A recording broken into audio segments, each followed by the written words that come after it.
Come on, giddy up. Boom, bop, boom, bop, bow, bow, giddy up. You're still testing, right? Yeah. Okay, because I need to leave when you actually do it. No shit. Aww. Hello, and welcome to the Desert Gaming Podcast, episode number 6. Today is April 23rd, 2014, and it has been five horrible months. Yeah, you're not hearing. I have not introduced you yet, sir. I don't care. You will wait your turn. I don't give a damn. I challenge you to a duel. Ow! Ow! I accidentally actually hit him. Only you could actually hurt yourself, John. Oh, God. Well, today, as you can tell... 2 seconds in. It's already batshit insane. Well, today we are joined by Jackson. Hello. Hello. How are you today, sir? Well, I've apparently been challenged to a duel, so... That's a first for the podcast. Yes. So, yes, I've been introduced, and basically, you're not crazy. It has been 5 months. The date is correct. Yeah. We've been gone, folks. We've been gone. We keep having tech issues, personal issues, Scheduling issues. Just everything's been going on. And we've been actually already recorded this podcast about 4 months ago. No. That was about 5 months ago. No, Close because no, it was about 2.5 months ago. We recorded 2.5 months ago. Oh, was it? Okay. Yes, because we had a new co-host. Because as you can tell, I have not introduced Brian because he's no longer with us. He died. We did. Yeah, he died. I challenged him to a duel. He died with the slap, and not to be confused with the clap, but it was very close. But yeah.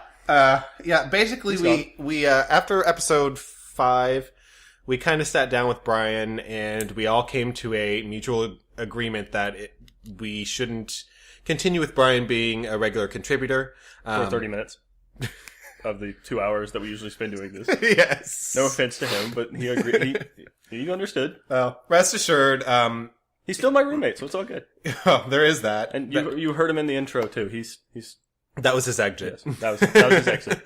But rest assured, he'll be popping in from time to time to grace us. Especially if it's something important or something that we need his input in. Not necessarily something important, just something he cares about. Yeah, that's true. But we do wish him the best and look forward to him gracing us with his sleepy presence in the future. Yes. So we're also going to be introducing somebody else, but not this podcast. Yes, he was actually with us the last podcast, and he's going to be a very, very tricky co-host to have. And it's why he's not here now. We're recording this late in the day, and that's because he is a resident of the... place. Yes, of the place. Yep. We're trying to be mysterious. We're not doing a very good job. Yeah. Let's just say he's across a pond or two. Or 3. Or 4. We're running out of ponds. There's only 7. But anyway, as Tyler alluded to, he's not available to podcast with us tonight, but he will be in future episodes. And he's going to bring an entirely new and, would you say witty? Say witty. Yeah. Witty dynamic to our little podcast. Yes, as if there was not enough wit to be had. Yeah, well, next episode. Prepare your witness for more... Wait. Prepare to be witnessed by the wit of the witty. There we go. That'll work. Where were we going with this? I don't know. So it's supposed to be somewhere. Onward, and sorry if you hear some ticking, that would be my laptop because we don't have physical copies of our planner this time. So, on the plus side, we have replaced shuffling paper sounds, which were few and far between, thanks to my skillful editing powers. Actually, I never edited any of that out. We were just very careful. With little tippy-tappy typing noises. Not that it really matters if they hear the shuffling. Yes. But anyway, so, on to the news. What's news? Apparently. I forgot that it's called that. It's been a while. Yeah, it's been a while, you think? Yes. So news time. Yeah. Just so you guys are aware, we are going to be working on streamlining this process a bit, so bear with us. We realize that most of this podcast is almost entirely the news segment, with not much time left over after that for the main topic and the co-op catastrophes and other things like that, and we want more for that because we want this to be more entertaining than informative. I forgot to put the co-op catastrophe on the planner. We couldn't remember it. Okay. Well, anyway, this is normally the part where we talk about new releases, but, well, there haven't really been any. At least not in the last few weeks. We could go over the new releases on the Steam list, but that would take from now until tomorrow. That updates about every hour nowadays. Well, about the only thing I'd like to draw attention to at this point would be Galactic Civilizations 3. which is it's a sequel to an old and very popular, well, I wouldn't say very popular, but kind of a cult classic, Stardock game. It is currently in development. It's available on early access on Steam. Don't buy it just yet, because when they say it's in alpha, they really, really mean it. Half of it isn't working right now. Womp womp. Yeah, womp womp. Yeah, it's been a while. Yeah. So for the love of God, don't buy that game. Not yet. Buy it when it's more finished. You heard what he said, ladies and gentlemen. And other transgendered species. Species? Species? Really? They're a separate species now. Hey, there could be aliens on Earth. You never know. That's true. If Doctor Who... Yeah. Doctor Who. If Doctor Who has taught us anything. It's the sequel to Doctor Who, Doctor Who. Okay, so I realize this is towards the end of the month, so I'm just going to really, really quickly run through what went into PlayStation Plus this month. So on PlayStation 4, you can pick up Mercenary Kings, which I did pick up. Not a huge fan of it, but I think it's just me. I forgot all about that. It's still available if you want to. You better pick it up soon. But yeah. So that's what's available on PS4. Resogun, of course, is still available for free, and I suspect that's going to be one of the ones that never goes away, like Uncharted Golden Abyss and Gravity Rush for the Vita. On PS3, you can pick up Batman Arkham City, which I did. I've not actually finished Arkham Asylum, so I can't really play Arkham City yet, but I picked it up anyway. Stealth Inc., which was at one point in time, or actually it might be called Stealth Bastard elsewhere. But anyways, it was called Stealth Bastard at some point, and I believe it got changed for the North American release. And Disney's Castle of Illusion, starring Mickey Mouse. It's an old favorite of mine from back in the Genesis days. I haven't played that yet. I actually need to. Finally, for PlayStation Vita, you're going to see Velocity Ultra and Pixel Junk Monsters HD, and I don't know much about those two. Way to do your research. I haven't... Okay. Velocity I don't really care much about, but Pixel Junk I just haven't had time to play. So, and it released for free, this Tuesday. So... At some point. Yeah, at some point. And also, if somehow you're getting this in the past after we upload this, if you act really, really quickly, you can get Red Orchestra 2 for free. And if it's in the future, that's right. Then you missed Red Orchestra 2 for free. Yeah, Red Orchestra 2 was available today for 24 hours, absolutely free. You could keep it forever through Steam. So hope you got it, because it's a really, really good game. Completely surprising. It didn't have anything to do with Valve like they did with Christmas when they released Left 4 Dead 2 for free. They're just like, hey, free. But a lot of people have already figured out what they're doing. They're probably going to have a free weekend and a big sale on Rising Storm this weekend. So. Oh, and speaking of Rising Storm, no, you didn't buy it for me. I don't have it. What? I remember talking you out of it, because I don't like it when he buys me things. You're not usually very good at that. I don't know how you won. I could have sworn I got it for you. Nope. Well, either that or it's been stolen from my Steam account. So what about the Xbox side, Tyler? On the Xbox side, on Xbox Live Gold for free, I forget what it was called. Games for Gold. Games for Gold. There we go. See, I'm not on my Xbox 360 that often, so I never get any of these things. Yeah. So I've missed a few good ones, but You missed Hitman. I did miss Hitman. I was really disappointed. That was one that I absolutely was not going to miss, and I still haven't played it. But first off, you can get Deadlight for a whopping $0. That's $3. 0, folks. Mm-hmm. And that's available till the end of the month. So and then we don't know what next month's stuff is yet. About a week and a half. You got it. You can do it. Go for it. Deadlight's basically, I don't remember, is it procedurally generated? Anyway, it's a side-scrolling horror game, so it's not of interest to me because I'm a craven little coward. I have done some research on Deadlight, but every time I think of it after that research, I keep thinking it's Dying Light. Yeah, that's the issue that I have too. They're completely unrelated. They're not even the same type of game. But they both have light in them. Yes, there's a lot of games coming out with the word light as a second word. God damn it. I can't remember the other two, but I was thinking about this a few days ago. There was Deadlight, Dying Light. Light of the Apocalypse. Something Last Light. What was... Metro? No. Something. Whatever. Yeah, something. Moving on. So, on to the news. Dragon Age Inquisition news. Too bad Brian's not here. He'd have it. Well, he's been pestering us about this. So we're going to skip over really quickly now. Yes. It's being released on October 7th in North America and October 10th in Europe. Dragon Age Inquisition is set to release on every console, not handhelds unless they count remote play. They have to be able to understand you, dear. A deer. A thief. Anyway, enough malarkey. Dragon Age Inquisition is set to come out on October 7th in North America and October 10th in Europe. It doesn't say anything about anywhere else, so it sucks to you people. Those are the only two that we actually know about, so I'm assuming that's what it said in the trailer that I didn't watch. Yeah, there's also a trailer, so a lot of good news there, according to Brian. So. Okay, just to be clear, it's not that I have zilch interest in Dragon Age Inquisition. The game looks friggin' amazing. It looks absolutely gorgeous. It's just I'm not huge into medieval fantasy RPGs, so it's going to take something pretty... I'll try it, but I can't guarantee that I'll be bananas about it. Bananas! B-A-N-A-N-A-S. Bananas. And it, of course, is set to release on every console, not handhelds, except for the Wii U. So, womp womp. As per usual on this podcast, much more hate for Nintendo. This one wasn't even ours. It was the news. Dragon Age just hates Nintendo. Once again, to be clear, I'm actually a Nintendo fanboy. I'm very sad to see the direction they're going in, which is away. Yes. You and me both. There's just not much good news to be said. Well, it's been coming for a long, long time, but I think Nintendo's going to survive all right on their handhelds, at least for a while. They're definitely the handheld powerhouse. What concerned me was that it took the 3DS a really long time to find its legs. But, I mean, now it's... no one can stop it. The Vita's like, no! Even though the Vita Vita's has awesome. been shot in both its kneecaps and is just waiting to be set on fire at this point. The Vita's actually doing okay. That's why it's not on fire yet. I keep trying to get you to get one. It's expensive. Yes, it is. Well, okay, to be clear, the handheld itself is not expensive. The stupid memory cards are. They're both expensive. Well, yeah.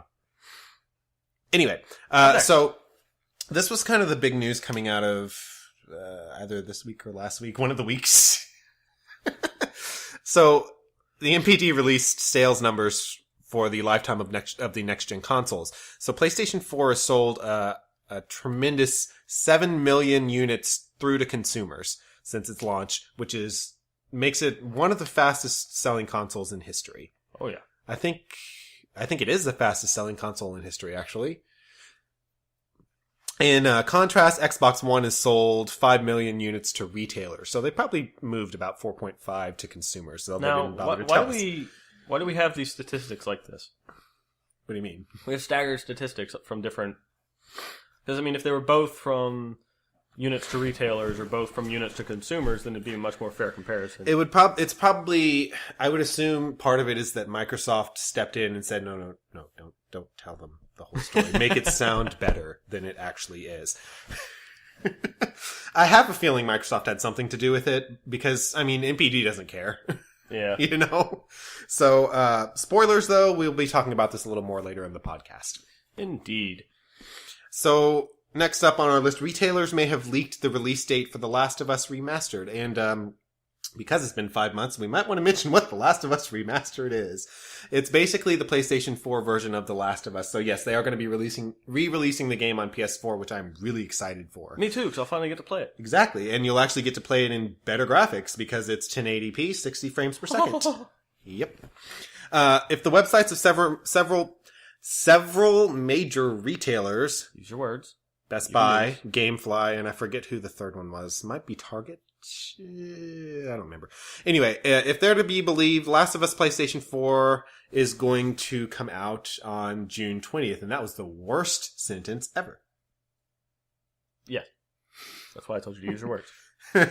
There are also rumors that those of us who already own The Last of Us will be getting a discount if we trade up. So it's kind of like what they did for... Battlefield and Call of Duty in an effort to get you to double dip. So it's actually really interesting because of how much of a disparity there is in the release dates. Because with those, it made sense. It was like a 10-day difference. Right. Well, I mean, it's clever though because it is a good incentive to get you to double dip and to buy both versions. Because I'm seriously thinking about it, especially if they do a discount for us, those of us that already own it. And the other reason is because that game has really interesting multiplayer. Yeah, that's the only thing I've played of The Last of Us, the multiplayer, and I was very intrigued by it. It was very interesting. It's very cool. And we didn't even get into the little minutia, and the little metagame in it. So we just played like 5 games or so. Mm-hmm. But it's important to note that there's been no official word from Sony about this, and of course it is possible that these dates were just placeholders. Though, because it came from major retailers, and that's not to say they haven't done this before, but because it's come from major retailers, I'm kind of inclined to believe that that's the date. But we don't have any word from Sony, so take it with a grain of salt.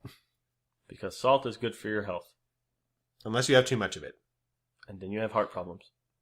So please stop bringing Top Ramen to Food for Fines at Phoenix Public Library. For the love of God, I see them stacked up and it's crazy. I was in the library today. I had to pick up a book. Next news. Titanfall! We've missed this completely because we've been gone for 5 months. But oh my god, Titanfall. Holy shit. We missed the lead up to it. We missed the release date because we were at Disneyland. We missed the hype. We missed everything. We missed blah, blah, blah. And I haven't been playing much, and Tyler's already Gen what? I'm still Gen 2, because, I don't know, I've already messed with everything. Oh, hey, at least you're not, level 26? Yeah, that's a bit sad. I haven't had any time. I'm even higher level than you in Gen 2. Fuck you. I'm like Gen 2 29. Titanfall's awesome, though. I haven't had enough time to play it. I finally slogged through the IMC campaign. And I say slog through because whenever I was finishing it, I was just like, I hate the people that I'm playing with, but I want to finish it because if I start over again, it's probably going to put me on the wrong level, which it does a lot. Well, no, when you haven't completed the campaigns, you can start where you left off. I know. And I've tried that, and it's been like, we're going to put you on this 2 levels behind. That's right. It does that all the time. I forgot about that. Which is annoying. So I was like, I hate these people, but I'm just going to deal with it so I can unlock the fucking ogre. See, that's actually something funny about Titanfall. It's, I actually like the campaign mode a lot more than just the standard multiplayer playlist. I can't even explain why. It feels a lot more fair and more fun. There's a weird sense of progression, too, with it, and I think that probably contributes to it. It's a shame you don't get the other 6 maps that are in the game, because it's only 9 out of the 15 maps. I feel, having played Titanfall for a little while, I kind of feel like it was a little rushed out the door. I don't really feel like it's rushed. For me, I think it's just very cautious. It's a very cautious step in this direction. That's a good point. Which makes it... I mean, it's a success. I think it's a very good game. Mm-hmm. But it does feel like there should be more to it. Yeah, and it's missing just weird things. Like, it didn't have, for the longest time, it didn't have private games. It didn't have private matches. They just added that in. It doesn't even have customization class slot naming. Like, you can't rename those. And that's coming in a future update, which is something we'll cover in a minute. But, I mean, it's just weird little things that it was missing that made me go... Did they just kind of kick this out the door really fast to make the release date? Because I was very vocal on this podcast, in fact, in saying that there is no way they're going to hit that March release date, and they did. Yeah. It's actually kind of funny, because this is kind of going the same way that the original Halo did, in that it originally wasn't supposed to be an exclusive. Oh, that's right. Well, originally it was supposed to be an RTS. Yeah, it was supposed to be on the Mac. And I didn't know that. Yeah, it was supposed to be on the Mac. He knows more about this than I do. Yeah, and then Microsoft snatched them up, and Microsoft snatched Titanfall up, and it's a big hit. Mm-hmm. Just kind of like Halo was, and it's the killer app of the Xbox, and it was a staggered release, because I don't think the original Halo came out immediately with the Xbox. I think it was like off by a month or 2. Back in that time, I wasn't even paying attention to Xbox. The thing that I got on launch day was GameCube. But basically when I got my Xbox, Halo was already out, but I got my Xbox late. So you could be absolutely correct about that. This is just like post knowledge that I got later on. Because I got my Xbox and my Halo just... I want to say that Halo released on launch day for Xbox. You really think so? I think so. Because I remember somebody talking about it being the last killer app that released with a console since No, because it couldn't have been... Well, yeah, it had to have been... For 2 Halo fanboys, we're not very good at this, are we? No, we're not. It's just been so long. Because Reach was really the last Halo game I was interested in, and that really kind of kept me with the community. Because Halo 4, it was good, it was okay, it didn't feel right. If only we had some strange device that we could look this up on. UVamp. I'll find out. We'll get back to this. There's also word about DLC coming from Respawn Entertainment. Is it Entertainment? Respawn Entertainment, yes. Okay.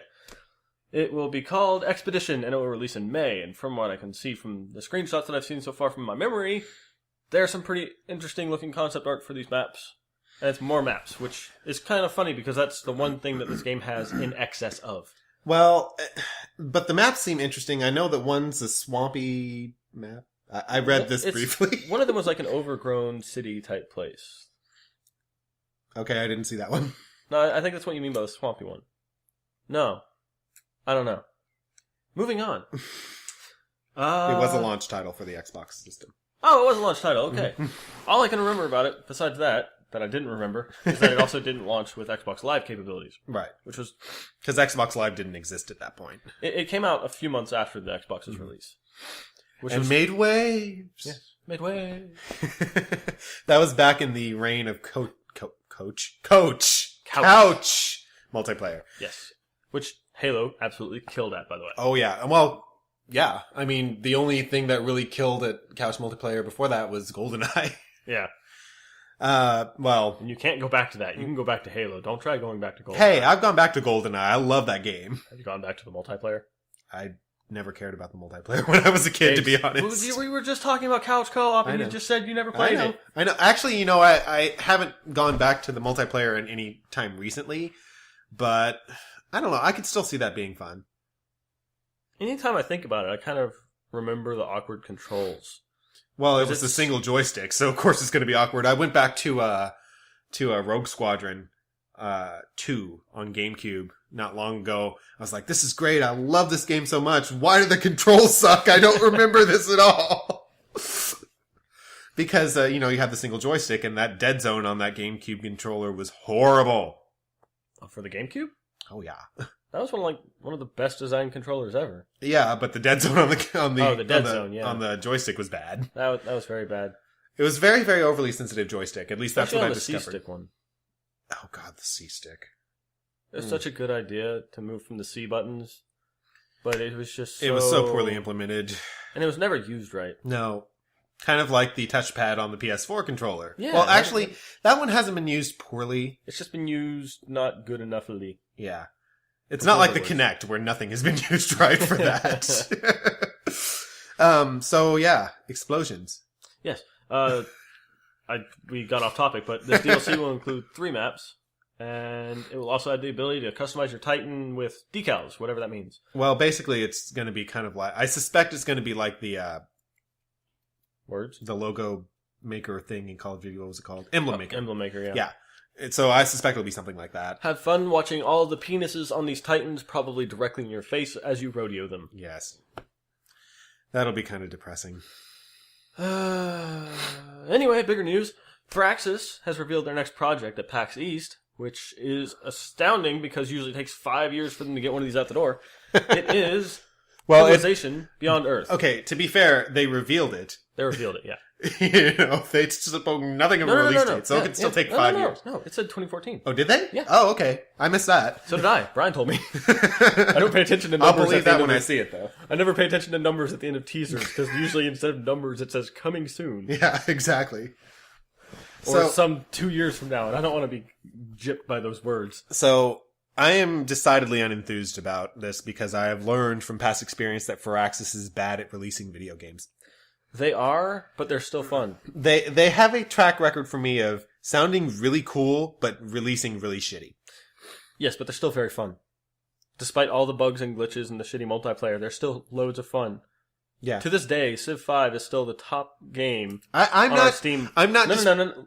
It is our top game on our Steam most played list. Is it? It has to be, because mine's 385 hours.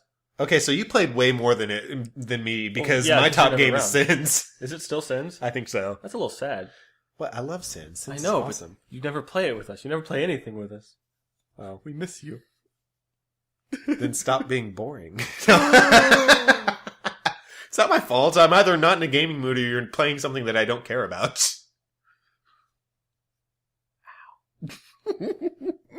So tell me about this Beyond Earth thing. Beyond Earth, if anyone has heard of its spiritual predecessor, it was Sid Meier's Alpha Centauri. This was an old game that I only actually played, what was it? less than a year ago, because Brian showed it to me. Brian is... this was the one episode that we really should have had Brian on. Yeah, we got Dragon Age Inquisition news, we got Firaxis news, we got his shit, Alpha Centauri news. We got Assassin's Creed news. Well, he doesn't give a damn about it. We're not there yet. Stop spoiling things. Shh, let me do this. This is my podcast. I can do this. Anyway, so it's supposed to be the next Civilization game, and it's supposed to take place after the technology victory, just like the Alpha Centauri games, where you start off leaving the planet Earth and going to... Well, it's not called Alpha Centauri, so we don't know if it's actually on Alpha Centauri. It could be anywhere. It could be, and it's important to note that Firaxis was very, very insistent... That's not the word I'm looking for. Was very, very vocal about insisting that it was not a sequel to Alpha Centauri. They have stressed this in many interviews about the game so far as well, but they have taken lots of taken a lot of inspiration from it. There was one interview, for the life of me can't remember who it was with, but Brian only told me the Cliff Notes version of it, and they were talking about how you don't have the supremely set factions that you play as, that each one has a basically anti-villain. That's just a counter? An arch-enemy. Each one doesn't have an arch-enemy, or a neutral, or a friend. They all seem to be mostly randomized, which I find interesting. Brian was less enthused by this. I actually sent him that article, and if I remember correctly, it actually said that there's not technically a preset... Yeah, you literally make your own civilization. Yeah. So, as opposed to saying like, okay, well, this is the so-and-so empire, this is the space lizard empire, something like that. But it's going to be using the hex-based engine that Civ 5 ran on. And, of course, they were very quick to point out, no, this is not an expansion to Civilization 5. It is its own game. It did look very cool. It was actually... There were some leaked screenshots almost immediately following this teaser. And it's actually very pretty, very colorful, very vibrant. Oh yeah, I'm looking forward to it. For tits. I'm looking for tits. No, wrong gender. Sorry. But Four for the price of two. Get it now at Fortit. It's like that 3-nipple James Bond character.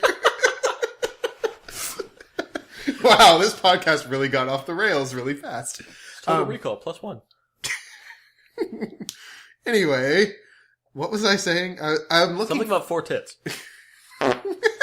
Oh, God. Please edit that. No. Yes. There's finally a fart on my podcast. I hope. No, please edit that. No. Yes. There's a fart on the podcast now. I do. He was like in the perfect position to fart too. He was like sitting back on the couch with his like legs up and his ass is just pointing at the microphone. Okay, we're done talking about this. Where was I? I'm actually looking forward to it. Please edit that. No. Yes. Nope. Get your foot off my head. You want Mark to cut? I'm not going to do it. I still won't do it. I hate you. Anyways, where were we? I'm really looking forward to it. I'm just... You're wary of it this time. I'm wary of it this time. I've been burned by Firaxis too many times, so... Yes. I definitely will not pre-order it. I was pretty disappointed by myself for not getting Civ 5 on release, despite its bugs. So I probably will get this one on release. This one looks interesting. And I really liked... So I'm once again going to be the only person that doesn't get it of the group. You'll probably get it. I don't have any money. No, you're not buying it for me. I keep telling you and Talon this. I don't have to tell Brian because he actually listens to me and doesn't have any money. Well, there's a reason. So where are we? Oh yeah. So the next bit of news is kind of sad news because it really marks the end of a gaming era. GameSpy, the long-running game server system that a lot of games use to power their multiplayer, will be shutting down on May 31st. So this is incredibly significant news because it's going to affect literally hundreds of games. And not just like crappy little games either. It's going to affect things like Battlefield. Every Battlefield. And Borderlands. are just two of them. Now, a lot of companies were very, very quick to come out and say that their multiplayer servers will be moved to a different system. Steam has been a really, really popular candidate for this. Yeah, it's actually kind of funny because GameSpy pretty much was the Steam of that time. It had its own way to launch your games from its website and from a little program that it had. Right, it had its own launcher and things like that. It's really sad, too. I have lots of fond memories fumbling around on their website just trying to find a goddamn fucking demo. And something that would goddamn work. But, we lost GameSpy when IGN shut it down. Then they were the PC News kind of branch of IGN.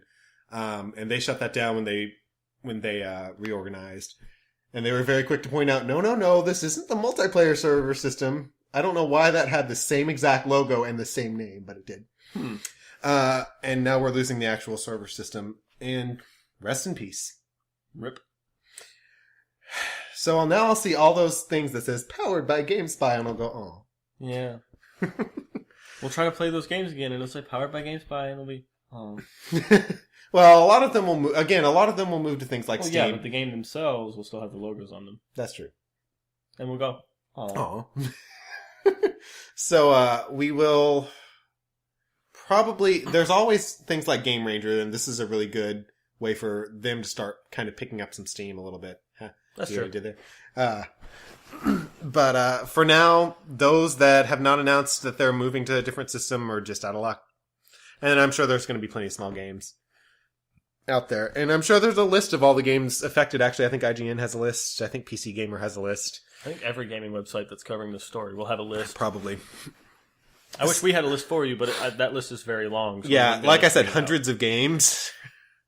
Anyway, so we do... While we were gone, 2 Assassin's Creed games were leaked. One is called Unity, and I forget what the other one is. What? Every podcast, there's always... And I didn't write this down, and I forgot to put That it wasn't on a here. news story. This just happens to be about one of them. That way I wasn't just saying Assassin's Creed Unity, and people are going, what? So Assassin's Creed Unity was one of the Assassin's Creed games that are supposed to release this fall. That was leaked and then confirmed by Ubisoft. So it's the newest leak about it states that it may have 4-player co-op. That's interesting. And that'll be a first for the series, and it's going to be narrative-based.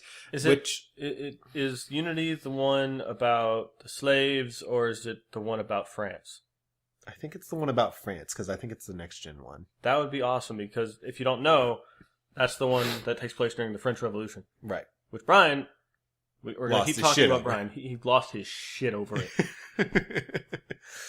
Yeah, I'm looking forward to that. If it has 4-player co-op, that'll guarantee a buy as long as I have money. Because co-op is our friend. Yeah. That's why we have co-op catastrophes. Yes. I just molested Tyler's head. I'm used to it by now.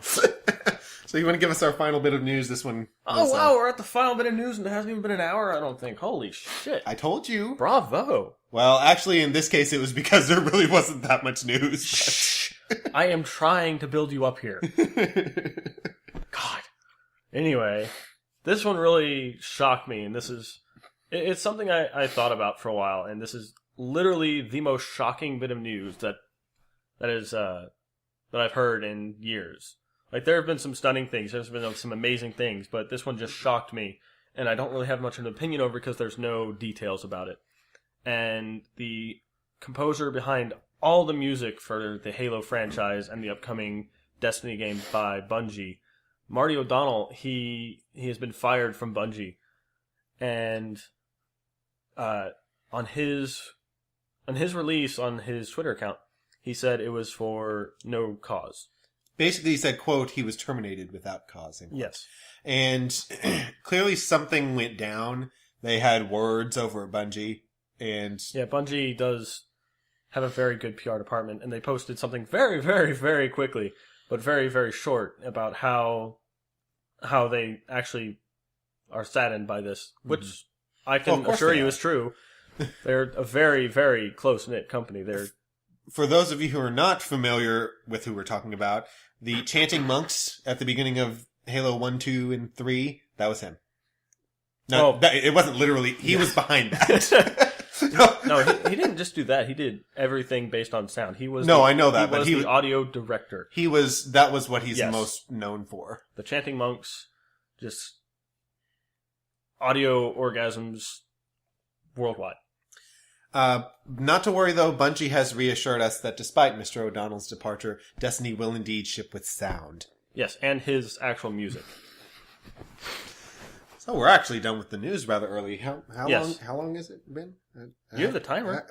I have to turn it on and then go back to it because I was looking up Halo. 35 minutes. Wow. That's a Yeah. record for us. This might end up being our shortest podcast ever. Actually, there's one other thing I'd like to add to the news. Oh my god!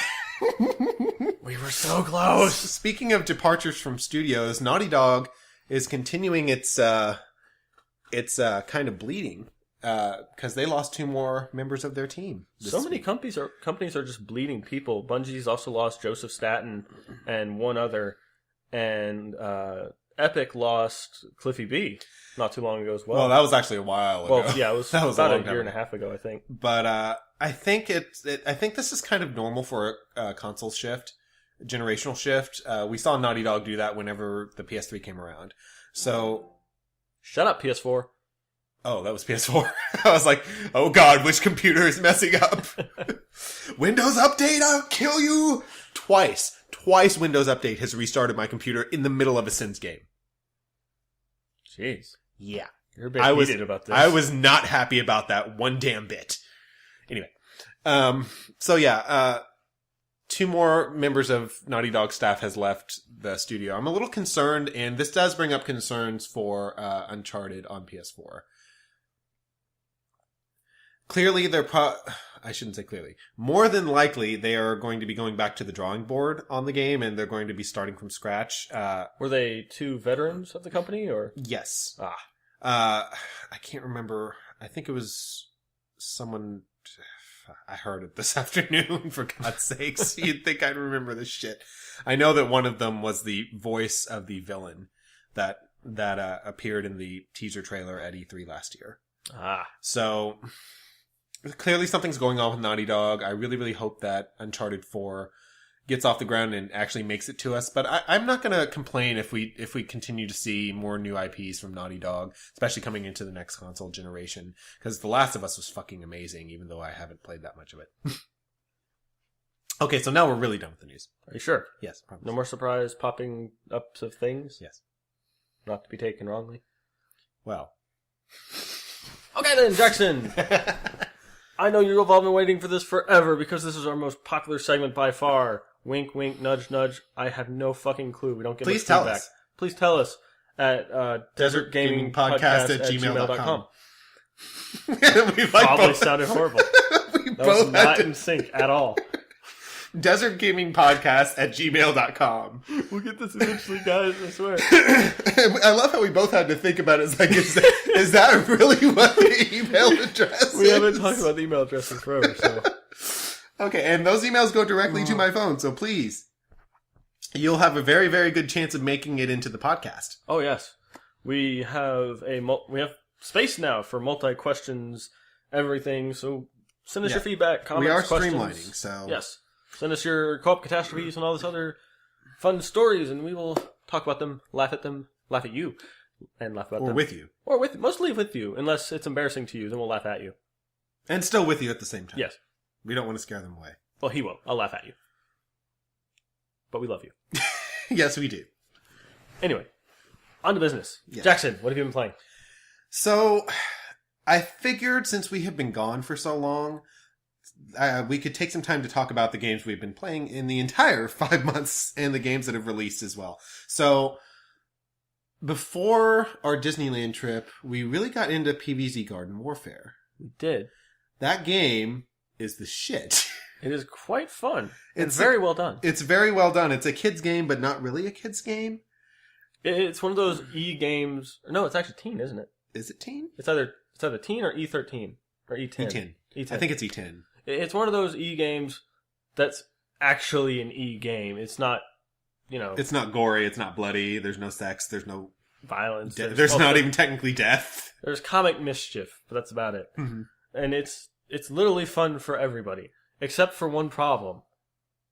You know, all those annoying 12-year-old Call of Duty players, as my girlfriend has found out, they moved to PvZ Garden Warfare. Except he was 9, wasn't he? There was a 9-year-old, there's an 8-year-old, there's a 12-year-old, there's a 5-year-old, there's a 6-year-old. There was goddamn everyone. And they were all talking shit. Parents, please fucking parent. I don't know. I'm not going to get started on that because I will rant about that for a long time. It literally says it's unrated for online play. Your gaming experience will change online, and that's because of these kids that are just let loose on the internet. It's basically the stereotypical Xbox Live player is alive and well. Oh yeah, no change there, folks. But the game itself is really freaking awesome, and it's what? What do you mean? You were looking at me straight. I was expecting. I was listening. Anyway, the game. Our wonderful listeners. The game is really, really, really awesome. It's very fun. It's a hardcore game. There's a lot of depth to it. There's a lot of character customization. There's even different types to each of the classes, so they each have their own different feel. Like there's the cactus, that's the sniper dude, but you can also turn him into an ice cactus that shoots ice bolts when you shoot him with 4 or 5 bolts. Then they freeze to the ground. And I'm going to go out a limb here. Let me try that again. I'm going to go out on a limb here and say that it's probably. I get what you did. I see what you did there. Out on a limb, cactus limb. I don't know him. Anyway. What are you doing in my house? That was a great response. Anyway, I'm going to go out on a limb here and say that it's probably as balanced as Titanfall is. Oh, yeah. I mean, that game is very, very tight and very, very balanced. Oh, yeah. There's no mechs, but there are stickers. And here's the coolest thing about PvZ Garden Warfare. Thus far, all of the DLC, new maps, new characters... It's been free. Has been free. So far. And I mean, it's... They are going to be adding a micropayment system for the stickers, the sticker packs, which are the ways you get customizable bits and add-ons to the guns and stuff, but, you know. And if that's not enough... It's actually very fair and balanced on how you get the points to get those cards anyway, so it's literally for lazy people. Kind of like the super unlock packs for the Battlefield games.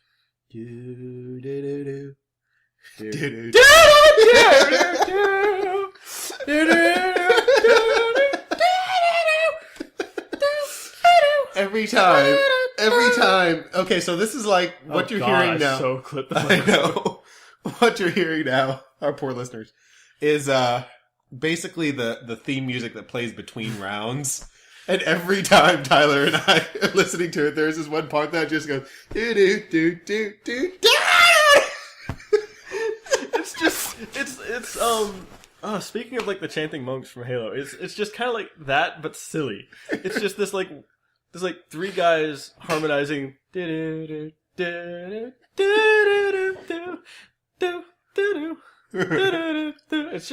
great. Simple and there's no variation to it. It's this small like 1-minute loop, and it loops about 2.5 times between each game, and it basically summarizes the game entirely.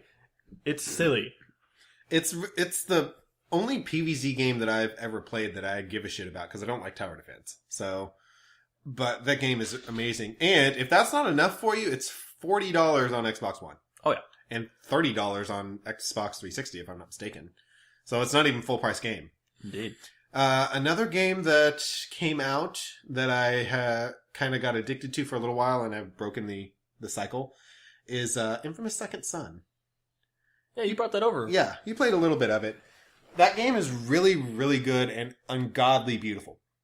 It is very pretty. It's one of the much prettier games, I would say, on the PS4. And it really shows off the power of the system. The only real problem with it, and the gameplay is so much tighter, so much easier, so much better than it ever has been in the previous Infamous games. The only problem with it is the story absolutely sucks. It does.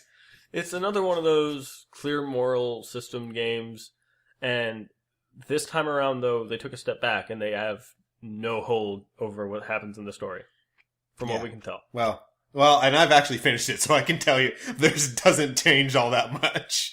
Yeah. You're still trying to get the concrete out of your grandmother's legs, so... Spoilers. That happens right at the beginning of the movie. Movie. Game, See? shut up. It's that bad. No, I'm kidding. It's not a bad game.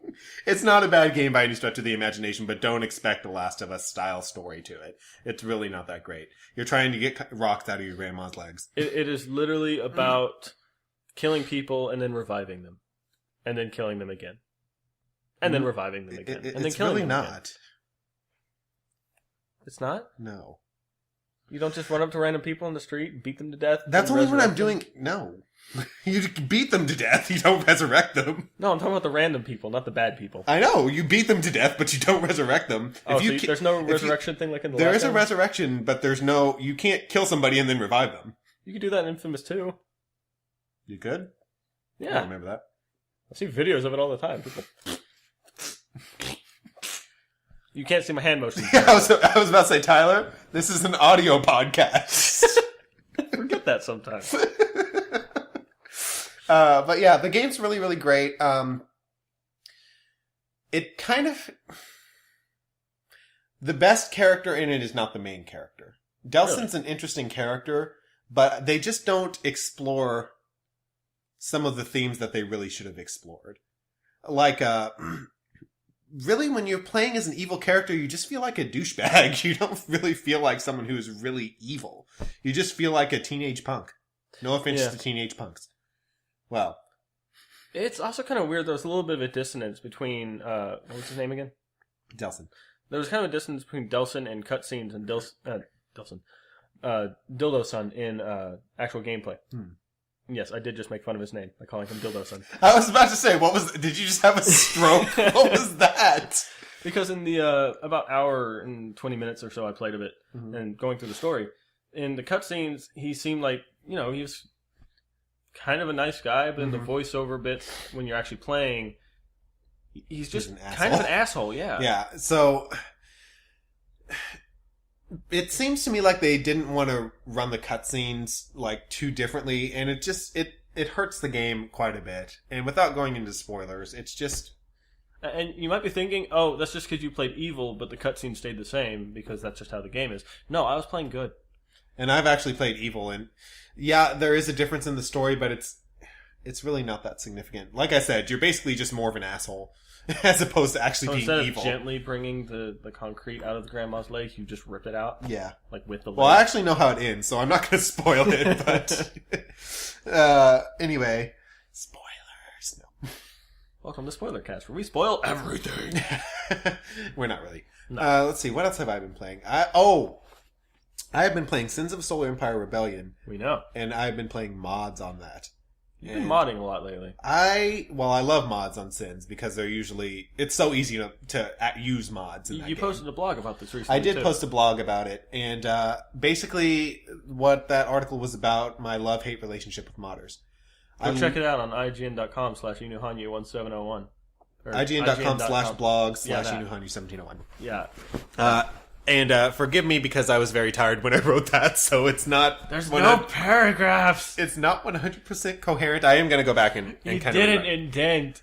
Well, you can't indent with WordPress, but that's besides the point. I can do double indent. What do you mean indent? You can't indent. It's tab. You press the tab button. It doesn't show up. You can't do that? You have to double enter. WordPress be stupid. Anyway, but yeah... So what I've been playing was a Star Trek mod called Star Trek Armada 3, which is fucking amazing. It's Let me preface this here, because I need Jack to understand this. We're not going to go over your blog posts. That's why... I know. I'm not going to. Okay. I want to... I just want to make sure you don't go off on a tangent here. We usually do that. I'm going to go off on a tangent. God but damn it. In this case, it's to give our listeners... Would you like me to pull up your blog so you can read from it? No. Okay.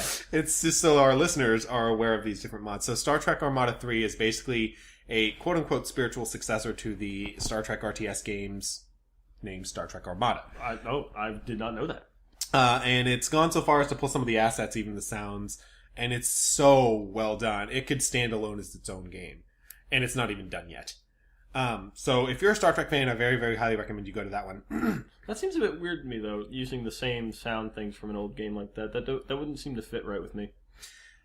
I don't mind it because I'm very nostalgic for those games. So it makes sense to someone who's played those games, but if I went back and played it, I'd probably be very irritated with the sound quality. Well, the sound quality's not bad, and it seems like it's been cleaned up a little bit. You really don't notice that it's the old assets. other than the fact that it's the same exact things. My point is they don't sound bad. Okay. Then again, the sound never really was that bad in those games to begin with. So, but I mean, just the little details. And again, I won't go into all that. But anyway, another mod that I've been playing, and I've been searching for a good Star Wars mod on for Sins, and I just can't find one because Sins of Galactic Empire, which I think is the biggest one, just commits an absolute cardinal sin of modding for me. And I won't go into that. You can read that on my blog. So yeah, there's that. What else have I been playing? I've been playing Pixel Piracy. Pixel Piracy is good. That game is fucking addicting. I really appreciate how they teamed up with Relogic and gave everyone who owned Terraria 25% off. 20% off or something like that. And they gave you 2 coupons for it too, so you can give one to your friend. That was a good business move. It is really fantastic game too. It's currently available on Steam Early Access. And it's basically a side-scroller pirating adventure game. You build your own ship. Think about it kind of like FTL, Faster Than Light. It's kind of like that from, instead of top-down, it's like from a side perspective. Because you can pretty much pause it just the same way. You can pause it the same way, but you don't have the... There's a lot less micromanagement. There's no micromanagement. You tell them to go somewhere, they go do it. If they die, you can't do anything. And they clean poop. They clean... Well, if you tell them to clean... Well, if you give them if they know how to clean poop. Yes, if they know how to clean poop, or if they know how to poop properly, then they will clean poop. There's a lot of poop in this game. I really suggest if you're fond of just really silly side-scrolling and pirating, not the software piracy. Kind. Well, pirating is illegal. You know what I mean. Pirating on high seas. I really recommend this game. It's a lot of fun. And it's only getting better. They've gone on with a few updates recently, done quite a bit of bug fixing. I'm just waiting for them to fix the bug where your captain or someone will just fall off the ship and die. I'm also waiting for them to fix the bug where they won't go where the fuck you tell them to go. You just have to click furiously like you're having a fucking seizure. They don't like to listen. If you're not a fan of bugs, hold off on this one. Yeah. Just for a little while, because it's pretty buggy. Well, hold off on any early access game, really, if you're not a fan of bugs. People don't pay attention to early access things. So, as professionals, we need to at least warn these people. But basically, here was my introduction to Pixel Piracy. Tyler got it for me not long ago. With against one of my those will. 20% coupons. Against my will. And I just recently got to it, sitting down. I was like, well, I'm kind of bored. What do I want to do? Hey, I still haven't tried Pixel Piracy yet. So I was getting ready to go to bed. And I was getting really tired. I was like, I started it. I'll give it a really quick try. I was like, this game is awesome, but I'm really tired and I can't continue playing it. So I went to bed. The next day, I got up and I was like, what do I want to play? Well, I'll try Pixel Piracy and see if it's really as awesome as I thought it was, or if I was just half asleep in delirium. And 6 hours later, I discovered, yes, it is really awesome. I looked up at my clock and I went, what time is it? Oh god, that game is so much fun. And of course, I've been playing Titanfall a little bit. I haven't had a whole lot of time for Titanfall. What else? It's funny because the rounds in Titanfall, it has the same Call of Duty aspect where you can just sit down and play a couple games. But even though the games are quicker, you feel like you want to do a lot more in it because they're so short. Because the matches only last... They're very fast matches, and they're not that much... I mean, is the kill count the same as it was in Call of Duty for Team Deathmatch? And I mean... Well, you can't really compare it that well unless you're playing Pilot Hunter mode. Because that's 50 kills, and that's only on pilots. Right, because they have all the AI and all that stuff. That's with attrition mode, and those have different point values based on what you kill, including the Titans themselves, the pilots, the soldiers, the Spectres, which are the robot soldiers. So, I really look forward to them getting their improved matchmaking system up, because it's available on PC, where they match you with people that theoretically have the same skill as you, as opposed to trying to match you up with people the same level as you, which doesn't work. The last time we played, we came across a team of 3 people that were Gen 10. Yeah, we were like, bye. Yeah. Well, the funny thing was, they weren't that bad. No, actually, they kind of sucked. Yeah, they did. Which was really nice. But that's available on PC. I don't think they've gotten that system up for consoles yet. At least not that we noticed. Either it's not a very apparent system, or it's just not out yet, but we're not sure. Let's see. What else have I been playing? Jeez Louise. I haven't heard of that game. What is this, Jeez Louise? I'm going to take your glasses and shove them up your ass. Violence Glass. on Desert Gaming Podcast. Glass, it stings. Oh, God. How about you take it away while I think of other things that I've been playing? Well, okay, so what have I been playing? Pretty much the same things as him, except for Sins. Jerk. I've been slowing down on the Titanfall because, as I've kind of been alluding to, it doesn't really hold your interest for too long. I know for some people, obviously the Gen 10 people, it does, but it is very fun to play. It's in desperate need of some new game modes. Yes, it does have quite a few game modes, and the variety of maps is nice, but you're still just running around on walls killing people and getting killed by people, so it is very fun. There are still your frustrating players. Yeah, and I'm still slowing down, so... Oh well, maybe the next one's better. I mean, it's still really good. It's in my top 10 games of the past 2 years, so nothing bad about it. Nothing bad about it. No, I mean, it for those people that were calling it Call of Duty with mechs, it is definitely not that. Oh, it's so much better, and it's hard to believe, but yes, it is much more fast paced than Call of Duty was. Yeah, it's probably closer to a mix between Brink and Tribes. Those are not two games that you want to compare Titanfall to, because those games were bad. Tribes wasn't bad. Tribes has a huge following. Well, I'm thinking more of Tribes Ascend, which is the new one. That still has a big following. It may have a big following, but it's not a good game. I didn't mind it. I'm just not good at it. That fucker requires skill. Well, you can't friggin' kill anybody. It requires skill. Everyone's skiing around like a fucking neurotic jackrabbit. But you see, if you watch like gameplay videos of people who've been playing Tribes since the first few games, and ever since then they've been playing those games, they're really good. It's like natural to them. It's like if they go back to Call of Duty or something, everything seems slow. I guess that kind of makes sense for me since I suck at games, and that game actually requires a lot of skill, so it makes sense that I suck at it. Yeah. You're not supposed to agree with me. You're supposed to go, you're not that bad. No, you're bad. No, I'm kidding. But it's actually really cool about Titanfall. It does have its own very unique feel to it, which I appreciate very wholeheartedly because it's refreshing. It really is. It's no more of this, okay, I have a gun, time to shoot some people. It's, okay, I have a gun, I'm shooting people, oh fuck, now I have a mech and I'm inside of it and I'm blowing people into smithereens. One thing I'd like to see in Titanfall is some more guns. There's really, I feel like there's not a whole lot of guns. They went very basic on the guns. There's the assault rifle, there's the burst assault rifle, there's the SMG, there's the slightly better SMG, there's the one shotgun, there's the pistol. There's the fast firing sniper rifle, there's the one shot sniper rifle, near one shot sniper rifle. I didn't know there were this many guns in it, so you're teaching me something. There's only 3 types of pistols. There's the really cool thing about the smart pistol now. I'm going to describe the smart pistol because it's going to sound really cheap. And I want to explain why it's not Actually, I cheap. think we talked about the smart pistol in the last episode. It's been 5 months. You expect me to remember this shit? No, I remember having this conversation. Okay, so we won't have the conversation again. But it seems like it's an overpowered weapon, but it's actually very annoying. It takes so goddamn long to lock on. I mean, it does require skill to use. For me, it's a definite bot killer. I can run out and kill waves of bots. Well, yeah, and it also locks onto bots a lot faster. Well, yeah, that's the point. And you only need to fire one shot on a bot to kill them. It has to lock on 3 or 5 times. 3, whatever. It sounds like 5. And by the time you hit, and every single time, by the time you hit the 3rd lock on, they're like, oh, there's someone targeting me. BAM! Like, how did you even know I was behind you? Yeah. God, that frustrates me so much in that game. It's kind of funny because the kill cam is also very frustrating. You watch someone else do the same thing to you. Yeah. Within you're like, I was off their screen. How are they still locked on to me? The problem with kill cam lag just destroys what you're actually seeing. Have you had a chance to play Trials Fusion? I like Trials. You like Trials. I like Trials. Have you had a chance to play it? No, but I need to. I really need to. It's only on the 360, right? No, it's on Xbox One. It's also on PS4. I know what I'm doing later.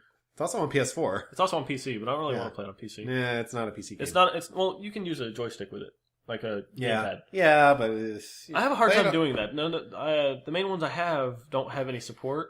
I don't have a wired 360 controller, and to use the wireless one, you need a special adapter that receives the signal. I've got it. Yeah. You can't just plug in the recharge cable because that's too fucking easy. Yeah. And there's no support for the Xbox One or the PS4 controller unless you use a third-party program, which doesn't always work. And that's to turn the PS4 controller into the Xbox 360 controller, so remapping is extremely confusing. Basically, don't try it on PC. Yeah. It's very... they need to come out with a driver for the Xbox One controller that actually works with the recharge cable that came with it, because I don't want to have to buy a stupid little Wi-Fi adapter majigger. That they don't even have yet. Exactly. They just need to have a fucking driver. Just release a driver, people. I want to use a gamepad again. Not to harp on them too much, but Microsoft kind of has had head-up-ass syndrome this gen so far. They're too busy with remaking computers. Windows 8 bullshit. Actually, 8.1's not supposed to be too bad. Not supposed to be bad. Yeah, I don't really have too many issues with that. I haven't tried it for myself, so I don't have I actually have had hands-on time with Windows 8, and it fucking sucks. So our host, I think we talked about this last time we tried to record this, but our next host, our next co-host that will be coming the next podcast. Our mysterious stranger. Yes, our mysterious stranger. He actually had a trial and tribulation with 8. He got it while I was on a Skype call with him, and we had a lot of fun trying to fix it because none of his games worked.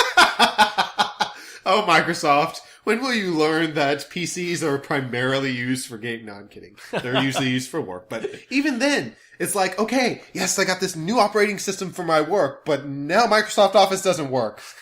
What? Why? Head-up-ass syndrome. Why do we love you so much? I know. Fuck you, Gonad. Anyway. God, what else? What else have we been playing? I played a little bit of Rayman Legends on PS4 just because, well, I got it from Gamefly because I was sick of waiting for them to fucking send me Metal Gear Solid 5 Ground Zeroes. Okay, Gamefly didn't order enough of that game, and so... Well, why would they? It's a 2-hour demo, I know. It's a $40 2-hour demo. Yeah, exactly. But, you know, that's the perfect way for people to play it and not have to pay for it. Built for rental. Yeah, well, I joke about that. Please support your developers.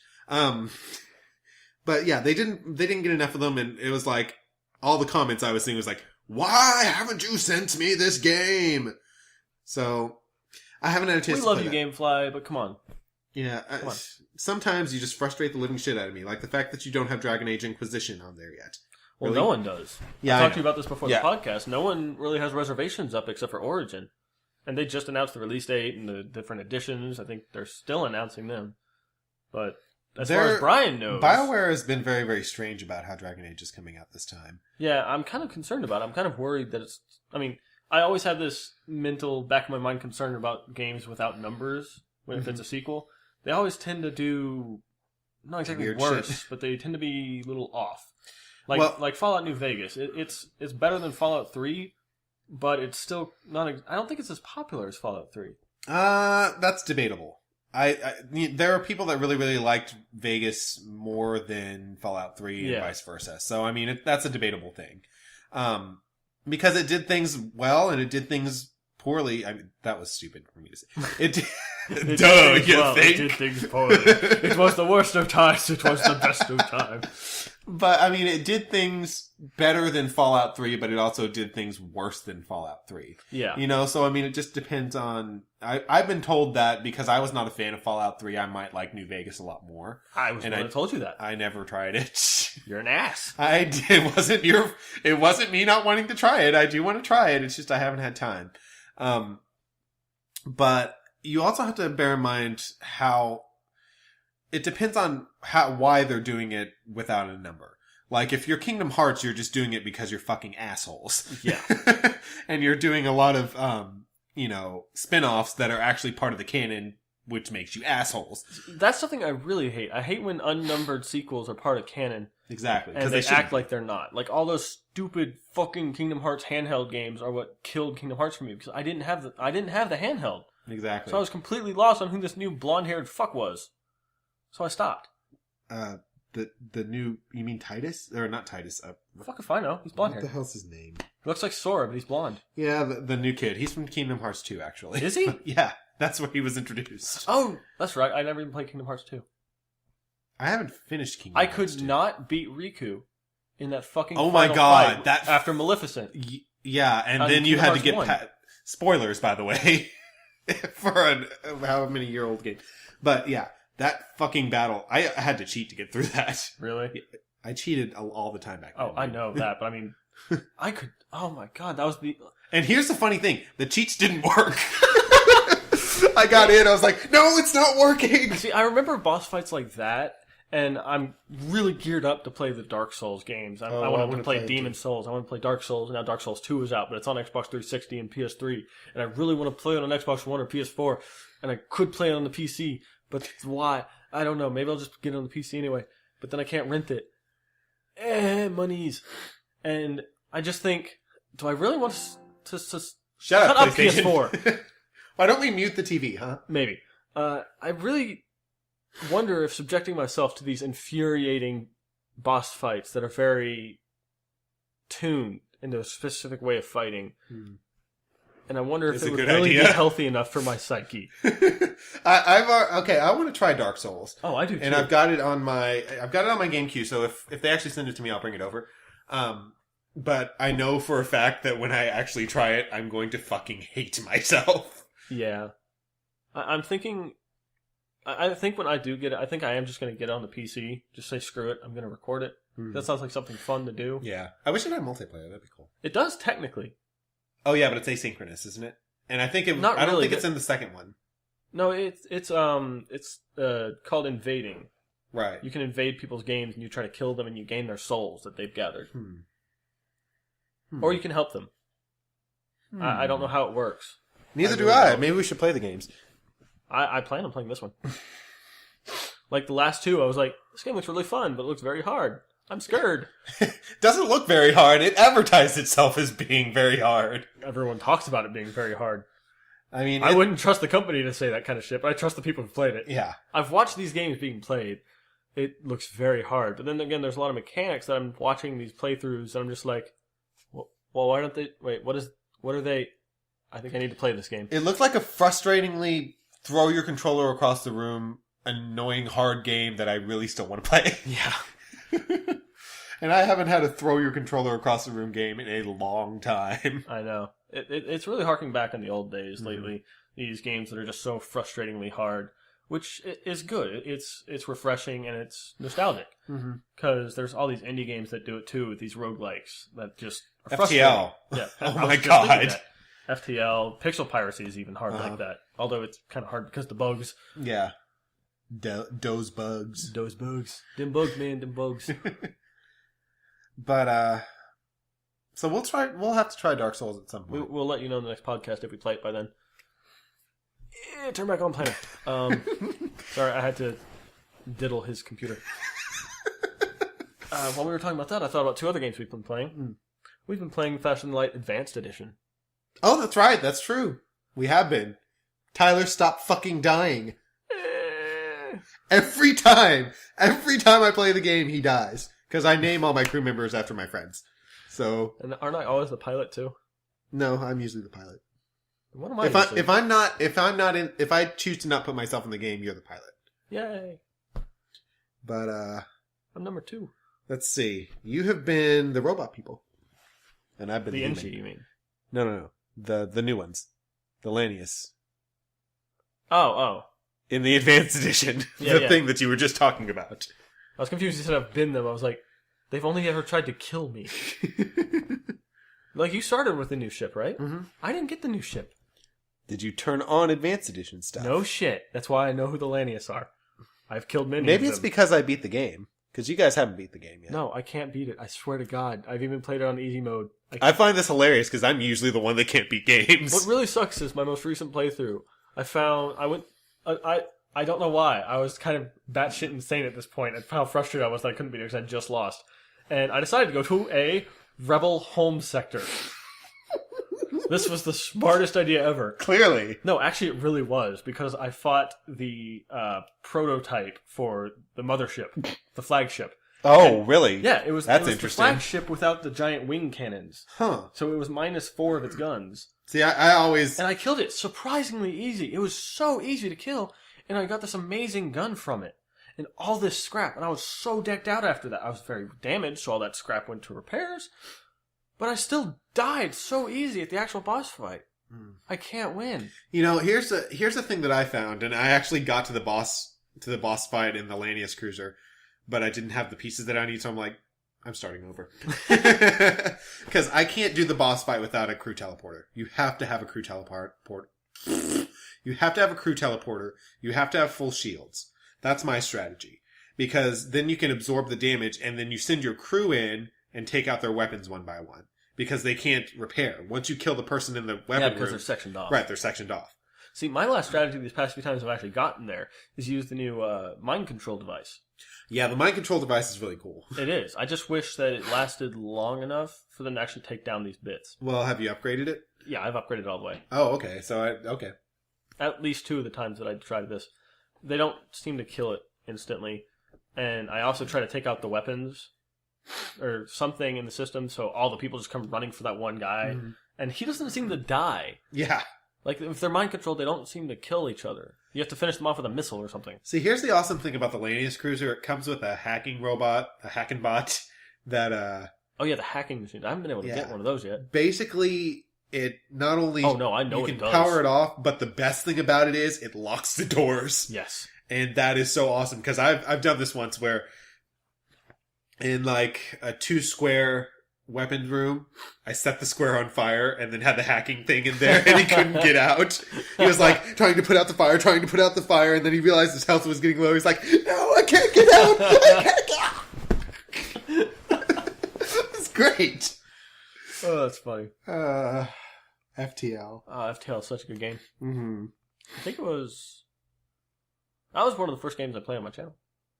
Oh, yeah. Yeah. It was the, I think it was the actual first one I played without anyone else there with me. Mm-hmm. I had a lot of, because it's kind of hard to play with somebody there. Yeah.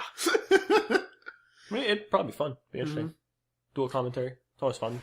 Game Grumps does it. It would basically be just me looking over your shoulder going, ha ha ha, noob! Yeah, you can make fun of how shit decisions mine are. Oh, yeah, like I'm one to talk. You've actually beaten the game. Well, that's true. It was luck, but still. Let's see. Another game we've been playing is Ghost Recon Phantoms, the new free-to-play Ghost Recon game.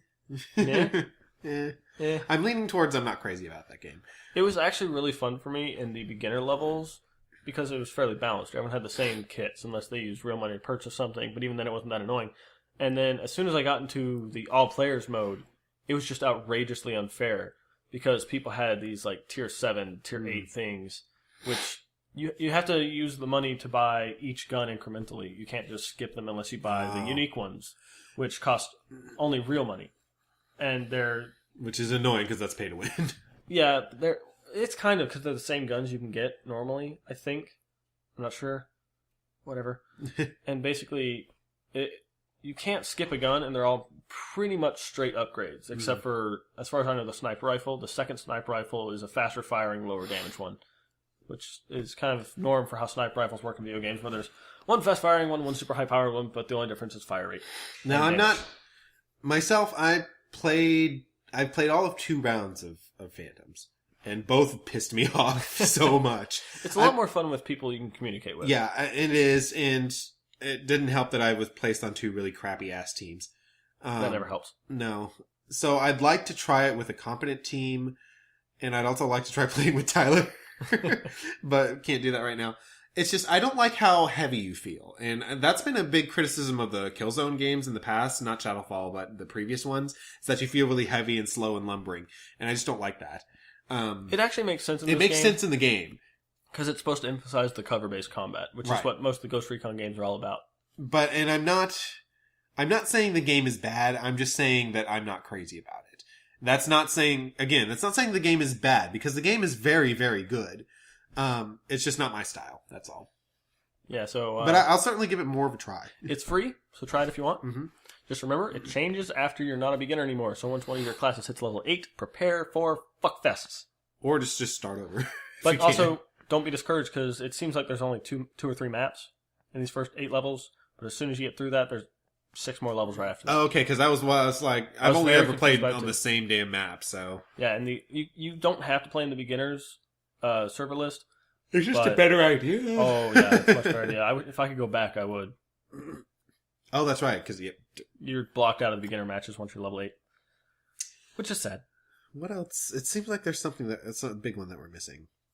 I've been playing a lot of Battlefield 4. Still, yeah. it's still Well, a good I've game. scaled back on Battlefield 4, God. but Oh God! oh god. And we're back. Yes, we are. After Sorry. Tyler apologized and continued to talk to himself. Yeah, the microphone was falling. We have a new setup. Technical issues once again. Playing Desert Yeah. Gaming Podcast. So where were we? We were talking about games we've been playing. Yeah, we were talking about Battlefield. Which New we don't- expansion came out recently. Oh yeah. Well, you guys have played it. I haven't. It's kind of annoying. I was really hopeful for it because it was harking back to Battlefield 2142. How is that game mode? Is it bad? It's not bad, but the maps just aren't really very fair. Because they're all based on islands. Because your goal is to attack the other team's carrier. To do that, you need to control the points on the map. So it's basically a mix between the Rush game mode and the Conquest game mode. Mm-hmm. Except you start off with Conquest, then you move into Rush. Which I remember reading about, and I was like, that doesn't sound fun. It actually is really fun because it's the best of both worlds. Mm-hmm. The problem is, the maps aren't designed very well. Especially when you want to try the other game modes. Which is unusual for DICE. Yeah, because we tried to play Rush on these maps, and one of them was just so annoying. It was this small island, and one team has vehicles, and there's basically 3 main ways up the island. One of them's on the far backside, and the defending team gets a helicopter, and you don't. So the attackers are underpowered already by having no air power. Oh wait, no, do they get... I don't remember if they get a transport chopper or not. I didn't waste my money on premium this time, so... But it just felt very unfair to the attackers, and on some of the maps it felt very unfair to the defenders, because these maps are designed completely around the new game mode. So if you want to try the other game types and the new maps, it's probably not that fun for you. DICE, just fucking make Battlefield 2143. Yes, please. God almighty, it's not that complicated. Yes. Well, it probably is. I'm not a game developer, but you know... And not some shitty little add-on thing or expansion majigger. Not some little Battlefield 1943 mini game on Xbox Live Arcade. Just remake the whole damn thing. This is your goddamn... Put it on PC only. Everyone will be happy. This is your goddamn Final Fantasy VII. Pretty much. They won't talk about it. They act like it doesn't exist. They tease us with these carrier assault fucking things. Yeah. I don't know why they're so... Why they won't... I mean, they basically have tried to pretend like 2142 doesn't exist. I don't think it was that successful.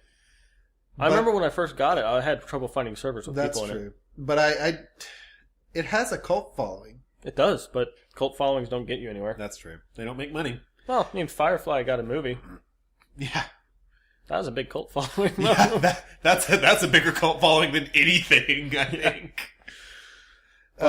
So I think that'll probably wrap us up for what we've been playing, because we can't think of anything else. I have to look on my Steam. What's on my Steam? What have I been playing? I don't remember. Oh, well, actually, I can talk about one more thing. I've been playing a little bit of DayZ again recently. Oh, yeah. I've kind of sworn off it until they add some item respawning, things like that. Yeah, because playing on it is just very annoying. That and Space Engineers are 2 games that I'm like, I really enjoy this game, but after spinning to death... I'm like, I'm going to wait until this game's a little further along. Yeah, I've been playing on talk about spinning to death. Yeah, let's talk about spinning to death. So I'm playing Space Engineers with Tyler, and I'm trying to build this giant Borg cube that ended up being a nipple ship, because I covered the entire ship in thrusters, and it just looked like it was covered in massive glowing nipples. But, yeah... So, all of a sudden I was like, I can't move. And Tyler flies over to me and he's like, you are just spinning in this ridiculous circle. Like, oh my god, it was ridiculous. And it was like one of those circle spinny things at carnivals. I think I got a video of it. I might be able to embed it if I can figure out how. You do. But, it was ridiculous. I'm like... No, I have a video of it. One of us has a video of it. I think you sent it to me. Yeah, I did. But, oh, God. So I stopped playing that game until they get that kind of stuff fixed, and I kind of want it to be further along anyway. So, although I did notice that there's a Star Wars mod for it that adds the Star Wars ships into it. Oh, it's not really a mod, it's just people's workshop creations. Oh, okay. I just saw it on PC. Really crazy stuff in Space Engineers. Well, people do really crazy shit in Minecraft, so it's not that surprising. Oh, yeah, but this is physics. That's true. And space. Has anybody built the Death Star? The Death Star, no, but I've seen the Imperial Star Destroyers. Ooh. I think I even saw the super big one. The Executor. Ooh. Yeah. There's a lot of Serenities on there. There's a lot of TIE Fighters, X-Wings. A lot of stuff. It's fun to just browse the Space Engineers Workshop. You don't even have to get inside of it and download them. You just got to look at the pictures and be like, wow. Damn! I want to see if there's any Star Trek ships now. I've seen a lot of USS Enterprises. I know that, okay, so a long, long time ago, and I wanted to check this out so much. There was someone did a fully, I think, almost 1-to-1 scale. Well, probably not 1-to-1 scale, but almost full-size USS Enterprise D in Minecraft. Oh, yeah. And I want to see that happen in Space Engineers, because that would be awesome, because it's real physics. Yeah. So is there anything else that you can think of? Well, I was trying to talk about DayZ until you brought up Space Engineers. Sorry. I don't want to touch too much on DayZ because, like I said, I'm kind of tired and sick of it until they fix a lot of stuff. And the last time I played it, they added they added a physics engine so you can throw things. Oh, God. And it's the glitchiest little thing ever. It's so funny. Because I was just running around with my friends and they were testing 100-player and 75-player servers. And we were on a 75-player server, so we were constantly running into people. We were in this middle of this town. There's this just kind of large congregation of people just dicking around, and this one guy was tossing a tomato around. And I was just like, you can do that? It was... I'm trying to think of how to describe this. It was like watching a tomato roll around on the ground at 10 frames per second. It was the most amazing thing you had ever seen. It was just funny because you think of DayZ as the static world where the only thing that moves are the people and the bullets. And the grass, I guess. And the zombies. And the zombies. There's not many of those. But anyway, it was kind of like the 8-bit running cycles of the old days where it was just like, just that kind of motion, and it was the Wreck-It Ralphs of the old. Yeah, like kind of like the Wreck-It Ralph thing, and it was just kind of wobbling around in a circle because it was settling after rolling around. I was just like, this isn't gonna end well for DayZ, is it? Speaking of Wreck-It Ralph, that's another thing we played. Fix-It Felix Jr. Oh yeah, we found the Fix-It Felix Jr. boxes or arcade machines over in Disneyland. Oh yeah, they're over in Tomorrowland. In the Starcade. In the Starcade. It was a big surprise, and it's free. And it's the only arcade games there that are free, and it's Disneyland. Can you believe it? It's a Disney branded game. I mean, you can play Galaga, you can play Pac-Man, Q*bert. There's all these games there, and then Fix-It Felix is there for free. And that game, we actually sat there for a good 30 minutes playing that game. Game was awesome. High score wars for the win. Oh yeah, and that was actually one of my first experiences having a high score war with somebody, to be perfectly honest, because I don't do that much. I don't like doing that. So that was a lot of fun. It really is. We're going to have to go to Disneyland again just to do that. Yeah, I'll spend $300 to play Fix-It Felix Jr. for free. Although, well, we probably won't be able to go to the GameStop Expo this year, just because it's at a bad time. Yeah. Because, yeah. Well, anyway. We'll try to go to something. Maybe. Yeah, not Gamescom, because I'm not paying to go to Cologne. If only. Yeah, that would be nice. Maybe someday, but not this year. Yeah. Neither of us have the money for it. So, I think that wraps up our What Are We Playing, which is probably the longest What Are We Playing we've had since Brian went on his 2-hour rant. Oh, yeah. So we'll get into main topic next. And our main topic this week is going to be the state of next gen. And I mentioned before that we were going to talk about this a little more in detail. So basically, again, the MPDs were released. And there was a very large gap between the two consoles. So I'm wondering, what do you think? Is there something specifically that Microsoft needs to do to catch up? Because this is... Easy answer. Games.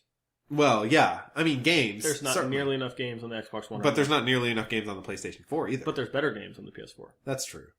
Well, and technically I suppose you could argue that there are more games on the PS4 because you're seeing a shit ton of indie stuff come out on it. Oh, yeah. Their store is so active. Mm-hmm. The Xbox One, I still can't find the store. Xbox go to store. I know. I'm just kidding. It doesn't feel like a store. There's No. no price tags on things. It just shows games and you click on it and then you can see what you can do with it. I really, really hate what they did with the store. They on need the to Xbox revamp One. it. It's very clunky. As I stated in my Xbox One review, which is finally available on my blog, IGN.com/blog/JamieHanji1701. They fixed too many things that, quote unquote, fixed things that were not broken. Yeah. And they really, really hurt their console. It makes the console almost feel like it was kicked out the door and rushed and incomplete. Because the party system was shit. The store is shit. Their Netflix is shit. And I use that primarily. It's terrible. The dashboard is shit. And it's... They need to... Phil Spencer was appointed the new head of Xbox, so I have great hope for the brand, because he's very, very in tune to the hardcore gamer. I really wish this had happened before the Xbox One even came out. Yeah, I do because too. I was, everyone kind of had the same kind of reaction to his announcement to being this, and I think the Control-Alt-Delete comic did it best. I'm pretty sure it was a Control-Alt-Delete comic. It was either that or Penny Arcade. I'm pretty sure it was Control-Alt-Delete. He came out, he went up to the podium, he said, games. Drops the mic. It's like everyone's just reaction, he's just I'm fixing this shit. He just seems like a really, really down-to-earth, cool guy. Kind of like, oh god, what was his name? He just left Sony. Trenton. Jack Trenton. The head of SC. Jack Trenton left Sony. I forget about this guy. The guy that introduced PS4. And basically was the face of PS4 will not block used games at E3. Oh, yeah, that guy. Yeah. That was Jack Trenton. He just seems like a Jack Trenton, very down-to-earth, very in-tune, hip guy. So I'm very, very hopeful for the Xbox. But speaking of which, I just want to go back to the conversation we were having earlier. I know how people are jumping ship. Yeah. And, he's gone now. I can't believe not that long he after left that, Sony. the CEO of Microsoft jumped ship to work with PopCap or something. Yeah, I remember that. It was jumping It's off one what? burning ship onto another. Another thing I got from a Control-Delete. And then there was the former head of Xbox, or what was his name? Don Matrick. Where did he go? He went to Nokia, didn't he? No, or not Nokia. He went to what? Hint. Nothing. Go on. I'm confused. What just happened? Go on. Anyway, he went to Zynga. Oh, yeah. And it's what? Why? Why would you go to this place that... I don't know. There's been a lot of movement in the game industry, and I don't know if it's just because of the console shift or what, but... It's funny because even if these giant corporations and stuff end up going down like this, it'll be the rise of the nerds. It really will. It'll be indies are the only thing. I'm really excited, though. And the downside to the Xbox One is that there have been, 3 updates since the console's release, or 3 or 4 updates since console's release, and it's basically been fixing this shit they broke. Yeah. You don't want to see that in any part of a console life cycle, especially the beginning. Start. It's been a rough start. They've had a lot of negative press, and the sales are beginning to reflect it. Plus, it doesn't help that we're still trying to get out of this recession, and it's $100 more expensive than the PS4. Yeah. Now, here's a question I have for you. Do you think they're going to drop Kinect? Ooh. No, I really don't think they will. It's like Nintendo not dropping the Wii. They're not going to drop their money magnet when it comes to casual gamers. Mm-hmm. Part of me thinks that they're going to release a Kinect free bundle. But at the same time, I really, really fucking hope they don't, because that is the only thing that distinguishes the Xbox One from the PlayStation 4 to me. That is the one thing. If you ask me, what is the difference between Xbox One and PlayStation 4, the immediate first thing is Xbox has Kinect. If they're trying to turn around the way it looks like they're trying to turn around, they might be following the same path they did when they transitioned into casual gamers with the Xbox 360, and that was, this Kinect isn't for gamers, it's for casual gamers, these Plants vs. Zombies people and workout people. And so what they do after that, they released a bundle without the hard drive for the casual gamer. Mm-hmm. Yeah, I remember that. Which was stupid, because yay, I have an Xbox, why can't I put games on it? And it's really sad, because that's what I have sitting right there, the hard drive for this Xbox 360 that I had to port my old hard drive onto. But I don't know. Yeah, they need games, but what games? I mean, they can't. They can, but it's not going to carry them deep into the future. They can't keep reiterating on Halo, Forza, Gears. They can't Fable. They can't keep doing the same shit. They've got to do some new stuff. See, I don't even think it... I'm not even talking about exclusives here. They just need more games in general. It can be multi-platform for all I care. There just needs to be more. Because if all of the people who like Halo... Well, let me just put it this way. The Bungie fanboys, most of them, like a very high majority of them, are all Xbox people, because that's all Halo has been on for a while. And that's all Bungie has made. But now they're making Destiny, and it's being slightly primarily designed specifically for the PS4. This opens up a lot of new people into the Bungie community. Well, I wouldn't say that it's being designed for the PS4. Well, I'd say it's being kind of allied with the PS4. They have been primarily designing it on the PS4. Okay. But with multi-platform in mind. It's just they're focusing on the PS4 because they know how the Xbox works already. And that's one reason they need help from Activision, and they hired a bunch of new people who've worked on the PlayStation systems before so that they can get this working on all the consoles correctly. Well, I say all, both. Yeah, because nowadays, and you're right about that, nowadays consoles don't really live and die on their exclusivity. PlayStation 3 was the perfect example of that. But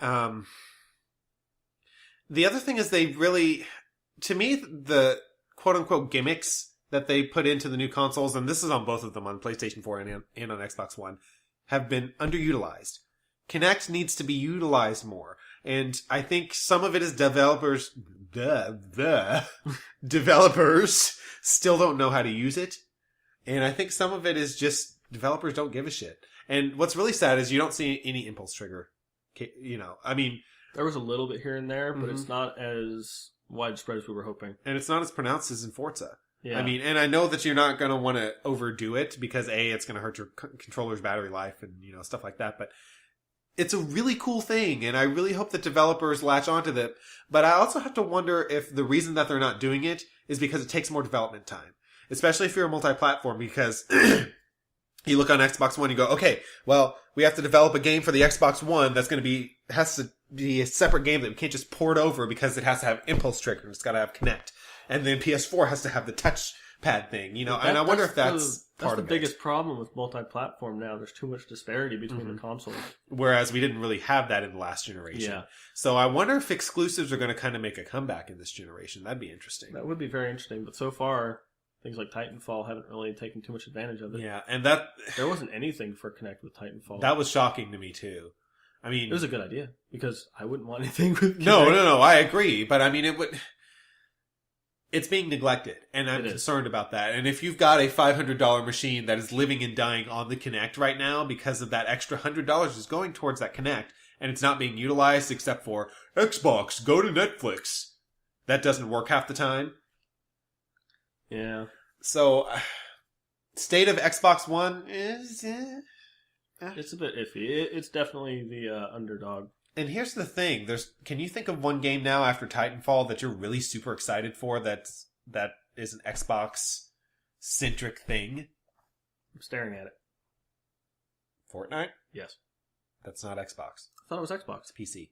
Is it PC? Yeah. But it's by Microsoft Studios. No, it's by Epic. Epic is part of Microsoft now, right? That's right. Microsoft did buy Epic. Derp. I don't think it's... Let us look into show research in the middle of the show. Well, I mean, I remember watching the trailer for it because the friend that found this game for me... It wasn't me? No. Oh. It was Michael. Really? Michael showed me Fortnite a long time ago. I thought I was the one that pointed out back in 2011 when it was introduced. Maybe the idea for it, but not the trailer. What games are you looking forward to going on to into the end of this year? Going on to the end of this year. Does it say PC? Platform PC. Huh? But it is that's weird. It's an Epic game. Studios. Yeah. But, you know, bear in mind, too, that it was announced in 2011 before Microsoft bought them, so... Yeah. It's also free. Yeah, it's a free-to-play game. But we're off topic. Sorry, Fortnite. We're shelving you for later. But, Looking good, We'll buddy. talk about Fortnite in a little bit. Looking good, buddy. So, what games are coming out? Therein lies the problem. So Yeah. I look up a list. The only one I can think of is Destiny. Right, and that's a multi-platform. So Yeah. Trials now. Trials. Oh, have you tried the free-to-play Trials Frontier? No, I haven't. I wasn't really too interested in it. It Yeah. was a bit too goofy. It's been friggin' downloaded 7 million times already? Wow. Ridiculous how many units it's already moved. That's amazing. So More people playing that game than playing on a fucking Xbox One. yeah, right. So here's a question for you. Do you think that the continued support of the Xbox 360 and the PS3, while I look this up, is hurting next gen? I have the same opinion as I do now when the Xbox 360 came out, and that's that when the new generation comes, developers are still trying to play to the people who are still stuck on the old platforms, because not everyone can buy the new ones right when they come out. And I think that's very fair. It's extremely fair. It's exactly what they should be doing. At the same time, it does hurt the development of the new consoles games. Mm-hmm. Because I'm looking at Titanfall, and it was designed with the 360 in mind as well. So it doesn't look as pretty as I'd like it to. And the same thing will go for Destiny, because that's also coming out on the 360 and the PS3. I mean, it looks pretty from what I've seen so far, but I know it could look way better on just these consoles. And I've seen that from Rise, Son of Rome, Infamous, Second Son, and the other games we've played on these consoles. PvZ looks really awesome. It does look really awesome. Although, again, the reason PvZ looks awesome is because of the art style and Bloom. Bloom is everywhere in that game. But I'm gonna champion the shit out of this game because PvZ Garden Warfare. Please do yourself a favor and try that game. It is so much fun. Watch Dogs is a big one that I'm looking forward to. But at the same time, I'm kind of like, Watch Dogs. But Watch Dogs is multi-platform. They put Dragon Age on. Yes, Dragon Age finally. is on Gamefly now. So we're looking up the new releases on Gamefly on my conveniently positioned computer.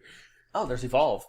Oh yeah, Makers Evolve of looks Left 4 Dead. really interesting. It does. It looks creepy as fuck, though. I think it's multi-platform, so It doesn't is. fit our criteria. It is. It's multi-platform, but I mean that's still a game that we're looking forward to. I'm looking forward to giving it a try. Oh, yeah. Because isn't it basically Shadow of the Colossus?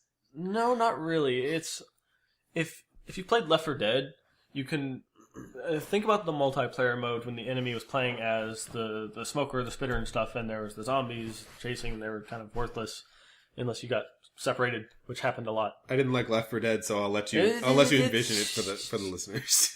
Well, you played it though. We need to play Left 4 Dead 2 because I have it on Steam. Yeah, we got it for Christmas on Steam because it was free.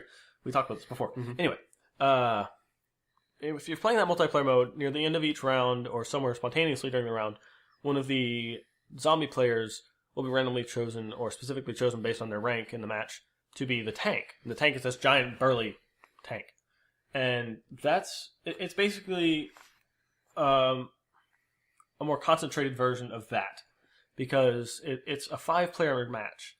There's 4 humans that are hunting one gigantic behemoth of a monster. Mm-hmm. And this one giant behemoth of a monster evolves during gameplay and evolves new abilities.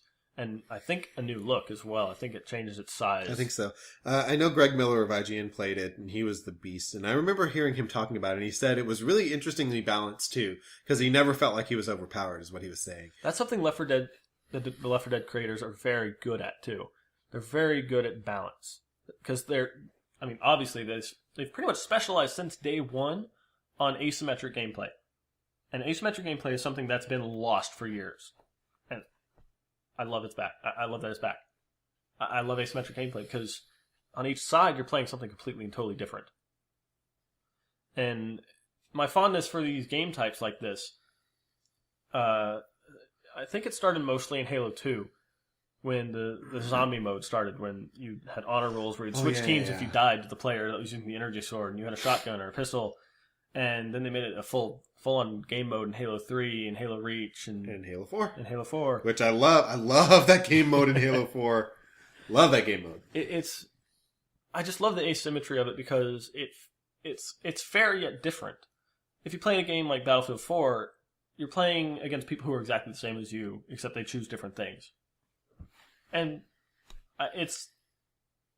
I guess that requires a lot of balancing in and of itself, but you could just as easily switch to doing the exact same thing they're doing. In asymmetric gameplay, it's always varied, it's always different, and you either feel like the underdog or the beast. You feel like the person that's just going to roll over the team, and yet you can still be swamped. Or you mean the underdog and just rise victoriously in this most amazing play ever. Well, and I think Greg also mentioned that another way that they balanced it is that the monster at some points gets so huge that it can't maneuver well in some areas of the levels, which is really cool because then, of course, the smaller players have more maneuverability and can gain an advantage. So funneling, say, the monster into like a building or something could be really, really advantageous to the players. Yeah. So I'm really interested in that game. I'm kind of creeped out because I'm a pansy, but like I'll never play Alien Isolation. Is that the new one? Yeah, Aliens Isolation. Yeah, I'll never play that game. You'll play but it sounds no, I won't. We're playing Outlast. That's because you're playing it. I'll play Aliens all Isolation. the lights are fucking on. No, they're not. I've kept them off the last time. Because I hated you. Because you fucking hate me. No.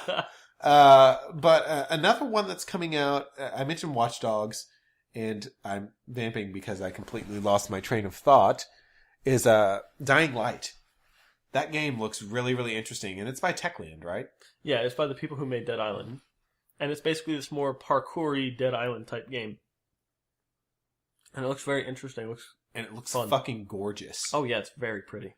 Also, and I would like to reiterate this, this is kind of going mildly off topic, but I would like to reiterate this looking at this list. And I said this after E3 last year. Why is there a Mad Max game? It's Mad Max. Oh yeah. I forgot about Mad Max game. Why? There's like not much known about it either. No, because it's stupid. It's... Oh, they put the new Madden on. Sweet. It's very random. They just call back to this suddenly. Mm-hmm. I don't know. It makes me wonder if they're going to maybe make a new movie. Anyway. I think that would be announced before the game. I don't know. I was like, this is... The funny thing was when that trailer started, I was like, I've never seen Mad Max, but this seems like Mad Max. But it was Mad Max. But it couldn't be Mad Max because why would they just randomly go to Mad Max? And then it was Mad Max. We were talking about it as it was happening too, and that was exactly what our conversation was. I was like, wait, is this Mad Max? How is this Mad Max? Why is Mad Max? And then it said Mad Max. We were like, why? We're like, why? It could have been so much better. The other one is The Crew. There's The Crew, and what was the other racing game? Oh, fuck. Wasn't a racing game, it's The Division. No, not The Division. There's like 2 racing type games coming out. There are? Yeah. Ooh. Hang on, I'll be right back. You bet. But, we've mentioned The Crew a lot on this game, on this podcast. And I still, again, I'm showing my IGN fanboyism. And again, I promise that my news stories come from multiple sources. Anyway, The Crew is Drive Club. Basic Drive Club. Drive Club's in trouble. So that's right. Yeah, Drive Club's the PS4 exclusive that I don't really care about. But yeah, they recently announced that they were going back to the drawing board on Drive Club. So they realized that they were beat out by The Crew. Yeah, well, by Forza, I'm sure. Well, no, because Drive Club was more like The Crew.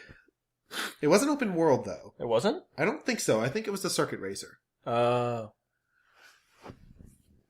But The Crew just still looks awesome. And from the previews that I've seen on IGN and on a few other websites, I believe very GameSpot. Burnout Paradise-y, but better. But on crack. And with off-road. Yes, in Las Vegas. I can't wait for that game. I cannot wait for that game. The game's going to be all awesome. The hours we put into Burnout Paradise are going to be tripled in this game. The only reason we didn't play more Burnout Paradise is because they had those god-awful 1 gig patches. Yeah, I literally could not, because you needed the updates to play the games. Right. And then to install the update, you needed that space. But I needed to delete the old updates to get the new space, because that's what you had to do. It was just a terrible system. It was a bad system criterion, and that's probably why we haven't heard from them in a while. Who knows what they're doing? Hopefully making a new Black game. No, don't get your hopes up. I was just getting ready to say, it's not, I can guarantee it's not Black. Because that god-awful spiritual successor. What was it again? Who the fuck cares? Okay, and let's see what we've got on the PS4 side. Wolfenstein, you played a little bit of Wolfenstein at the GameStop Expo. I don't know why I played on the hardest difficulty. I was sitting there and I'm like, why are you playing this? They announced that there was 10 minutes left. And so as we're walking to the door, I see this one empty booth. And I was pissed at you too because I wanted to go see the crew. No, there was no time. There was like 3 people waiting. We didn't have time for the crew. Right, I know, but it was as we were walking over there to go check out the crew. No, because we saw at the crew booth there was like 2 people waiting in line. Oh, that's true. Because we were already in line for the crew before, and we had come back at that point when they announced there was like 20 minutes left. And so we're walking towards the exit, and there was just this little computer thing, and I was like, "What game is this?" And then I click past the video demo, and it's an actual demo, and I'm like, "Oh, it's an actual demo." And then I looked at Wolfenstein, and I'm like, "Okay." And it says difficulty, and I'm like, "Fuck it." I go on the hardest difficulty, and I'm just walking through everything. And I'm standing off to the side going, why the fuck are we playing this game? This game is awful. Don't say it's awful. It looked awesome. Ish. It was awful. It was not awful. It just didn't lend well to that. No, okay, I'll give you that. It wasn't awful. It was boring. It was the same shooter that I had played for the past until 10 that years. Giant mech thing came out of the wall and wrecked my ass. Stopped. That's right, it did stop. I just killed it. Yeah. And then there's their wonderful $100, isn't it $100 special edition that doesn't come with the game? Is that Wolfenstein? That's Wolfenstein. What the fuck? What is wrong with it? It comes with a steel book for the game, but it doesn't come with the game. That's weird. Yep. Wolfenstein, you crazy. Witcher 3. But that one's not coming out anytime soon. And that's multi-platform. Yeah. And then the other one that I just saw on here is Shadow. Is it Shadows in Middle Earth? Show research in the middle of Shadow of Mordor. Shadow of Mordor. That's kind of stealthy Lord of the Rings game. Yeah, it looks interesting, and I'm usually not a Lord of the Rings fan. I don't like. Okay, for the record, people are going to call me crazy, and you're welcome to it because it's true. I don't like Lord of the Rings. The only reason that I enjoyed Lord of the Rings was because of Orlando Bloom. I'm the same way. I'm kind of in a similar way, except without the gay. Had to rhyme that there. I just am not too big of a fan of it because of the glorification of the ways most of the characters speak. It just doesn't appeal to me. I tried reading. I'm not saying I'm dim. I do understand what they're saying. I just want them to get to the fucking point already. No offense to you, Lord of the Rings fans. I mean, it is great. It is a masterpiece of whatever caliber you want to say. But I'm not too big a fan of those types of things. But I mean, this game has some interesting concepts in just of the game itself, not the setting. I don't know if you know too much about this game, but I don't actually. I've heard that if you they made an example of this like encounter you have at this bar with this orc, and you can either kill him or let him live. And if you let him live, you'll scar him, and he'll come back, and he'll be like some general later on, and he'll just be out for fucking blood. So it kind of has like a dynamic. Yeah, it has like a dynamic like meeting system. But when I heard that, I was like, I'm hoping this is more of a passive thing than a cinematic thing, because I don't want it to turn into a Dragon Age thing. Because I'm not too big of a fan of the Dragon Age game style. Mass Effect, I mean, they're kind of similar, and Mass Effect's okay, but that's because I like sci-fi more than fantasy. Yeah, that's the same for me. And also, I like the Mako. The Mako was amazing. That's why I didn't care for 2 or 3. The Mako, that was the rover, yeah. Yeah. I think it was called the Mako. But, I don't think it was the Mako. Mako, Shako, Rocco, Bako, whatever. Yeah, I like the Mako too. Everybody hated it, but I love that. It was so much fun. It's kind of like how we like the Star Wars prequel trilogy, even though nobody else does. But yeah, I'm really hoping I can just pick a fight with some random dude and just like scare him off, and he'll just come back for blood someday. I don't want it to be like he is a character that you're supposed to meet. It's supposed to either A, kill. So basically, B, you don't ignore. want it to be scripted. Yeah, I don't want it to be too scripted because that always feels very empty to me. Mm-hmm. And it would fall into the infamous Second Son and Fable kind of thing where you're doing all these things, but it doesn't really affect the world. Yeah. By the way, going back to infamous Second Son, can I mention how bad the citizens in that city are? They're so poorly done. They're derpy. They are. And if you go down the good path, this isn't really a spoiler because it's kind of obvious. If you go down the good path, you'll just be walking down the street and they'll start cheering. Like, that doesn't happen! Oh, and then you'll accidentally punch the air and they'll scream and run away like you're about to kill them. It's like, make up your goddamn minds. Do you like me or do you hate me? Oh, that's funny. But, okay, so we kind of... It's funny because I'm looking on the PS4 list and there's so many more exclusives coming out. Mm-hmm. There's, let's see, let's start from the top here. There's... MLB The Show is an exclusive. Is it really? Yeah, it's a PlayStation exclusive. What the hell's Bound by Flame? I don't know. I saw that the other day. I'm like, what is that? That wasn't on the Xbox One list, No. right? Huh. Let's see, then Their Xbox One list seems like it's a little incomplete. Yeah, I didn't see the Transformers game. Was Middle Earth on there? No. Oh. And it's not an exclusive. That's a multi-platform game. Oh, then that was just GameFly. There's The Order 1866. That looks amazing from what we've seen. Well, from what we've seen. Yeah, it's only been teased. I've heard some reports, again, by IGN that it was kind of in rough shape when they saw it. Well, it's still very early. I think they had to rush out that teaser for E3. It's supposed to come out this year, dude. Was it? Yeah. Oh. I'm sensing something, Jackson. Yeah. I'm sensing a pushback. Well, but here's the problem. That's their big release for this fall. They don't really have anything exclusive. Their big new IP. Right. But they don't really have anything exclusive coming out this fall. Because Uncharted's definitely going to be pushed back. Yeah, we'll be lucky to see that by 2016. There's Uncharted, there's Kingdom Hearts 3, there's Final Fantasy 15. I'm not saying they're coming out soon. I'm saying these are the exclusives. Mm-hmm. And then there's Drive Club, but we've talked about that. Who cares? And, everything else. Everything else is multi-platform, so... Yeah, there wasn't really anything. Whoa, what did I do? You snapped my window. What? Oh, God, it's gone! He's breaking my computer. Let's try that again. I just wanted to go back to the Xbox page. This is great podcasting, by the way. We are clearly podcasting professionals. Totes. You know, the other thing we need to look at is Vita as well. Oh, yeah. Wait, what? Oh, that's new releases. I'm like, there are not a few. No, there's the Transformers game. Okay, yeah, so Transformers is on there. The Evil Within was another one that not just IGN, but every single news company that I saw it at PAX East and went, this game is bad. And that's not a good sign for previews. Oh, the Shadows of Mordor is also on here, too. Oh, it was. Oh, so it's Final Fantasy 15. But look at this. The only exclusive I'm seeing on here is Halo. And, yeah, Halo. And it's just like, and I just said this, Microsoft cannot survive on the same four pillars that they survived on the Xbox 360's late life in. They just can't do it.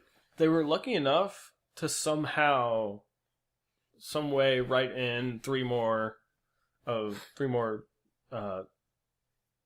iterations of Halo.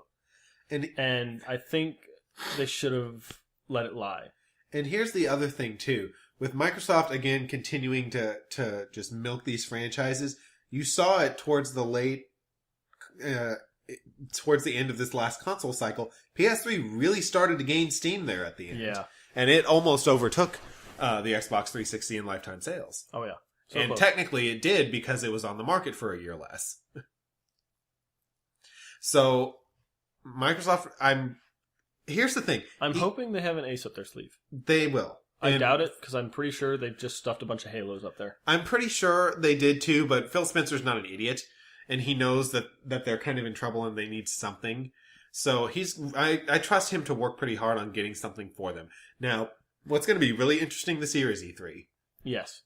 E3 is going to knock some socks off. It's like 40-something days away, right? 47.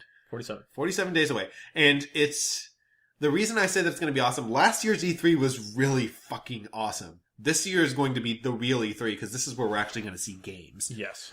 Not just teasers. Well, we'll still see teasers. We'll still see teasers, but it's not, it's not going to be, hey, here's the Battlefront that we just signed the thing on and we don't know. This but here's a big teaser thing. And hey, here's the Game of Thrones thing that we just literally signed the thing on in the back and here's the logo. You're not going to see, you're going to see that, but you're not going to see as much of it. That was very funny, that E3.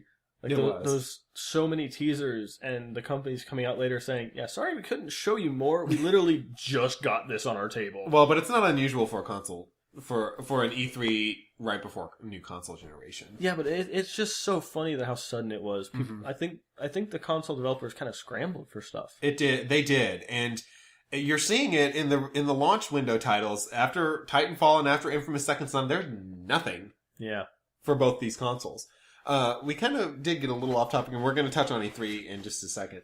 But how are you feeling about... We discussed to death the Xbox One. How are you feeling about the PlayStation 4? PlayStation 4 seems much more lively. Whenever I go back on the Xbox One, it's like, same old, same old. I mean, there's no advertisements for the marketplace for things. I mean, there's like an advertisement for Titanfall. I was like, yeah, it's in my disc tray. I know. We got it. We got the concept. The Titanfalls is out. Yeah. But if I go to the PlayStation Store, it takes me right to the PlayStation Plus members thing, and I can scroll through there and see what's new, and it advertises the new things, even if it's not PlayStation Plus. There's things. There's actually things there. Which is weird, because if you go back to the Xbox 360, there's a lot of advertisement on there. So clearly it almost feels like they're like, yeah, we've got this new console, but we're still supporting the Xbox 360, and because there's so many more people on it, we care more about that. Yeah. And you can't do that. It's like I was saying earlier, they're focusing too much on the old system than the new one. Mm-hmm. Whereas, obviously, with the PlayStation 4, they are just on it. They're focusing more on it because... Not that the PlayStation 3 was a failure. It wasn't by any means. It wasn't good. At least not for us. Not for us. And PlayStation fanboys, calm down. PlayStation 3 was not for us, but we get that there is a large fan base for it. And I enjoyed my PlayStation 3. There were just things that annoyed me about it that have been fixed in the PlayStation 4. Which is why I'm now on the PlayStation 4. But, PlayStation, ironically, it seems like the roles have been flipped this time. Definitely. Where PlayStation knows what they're doing and Microsoft really doesn't.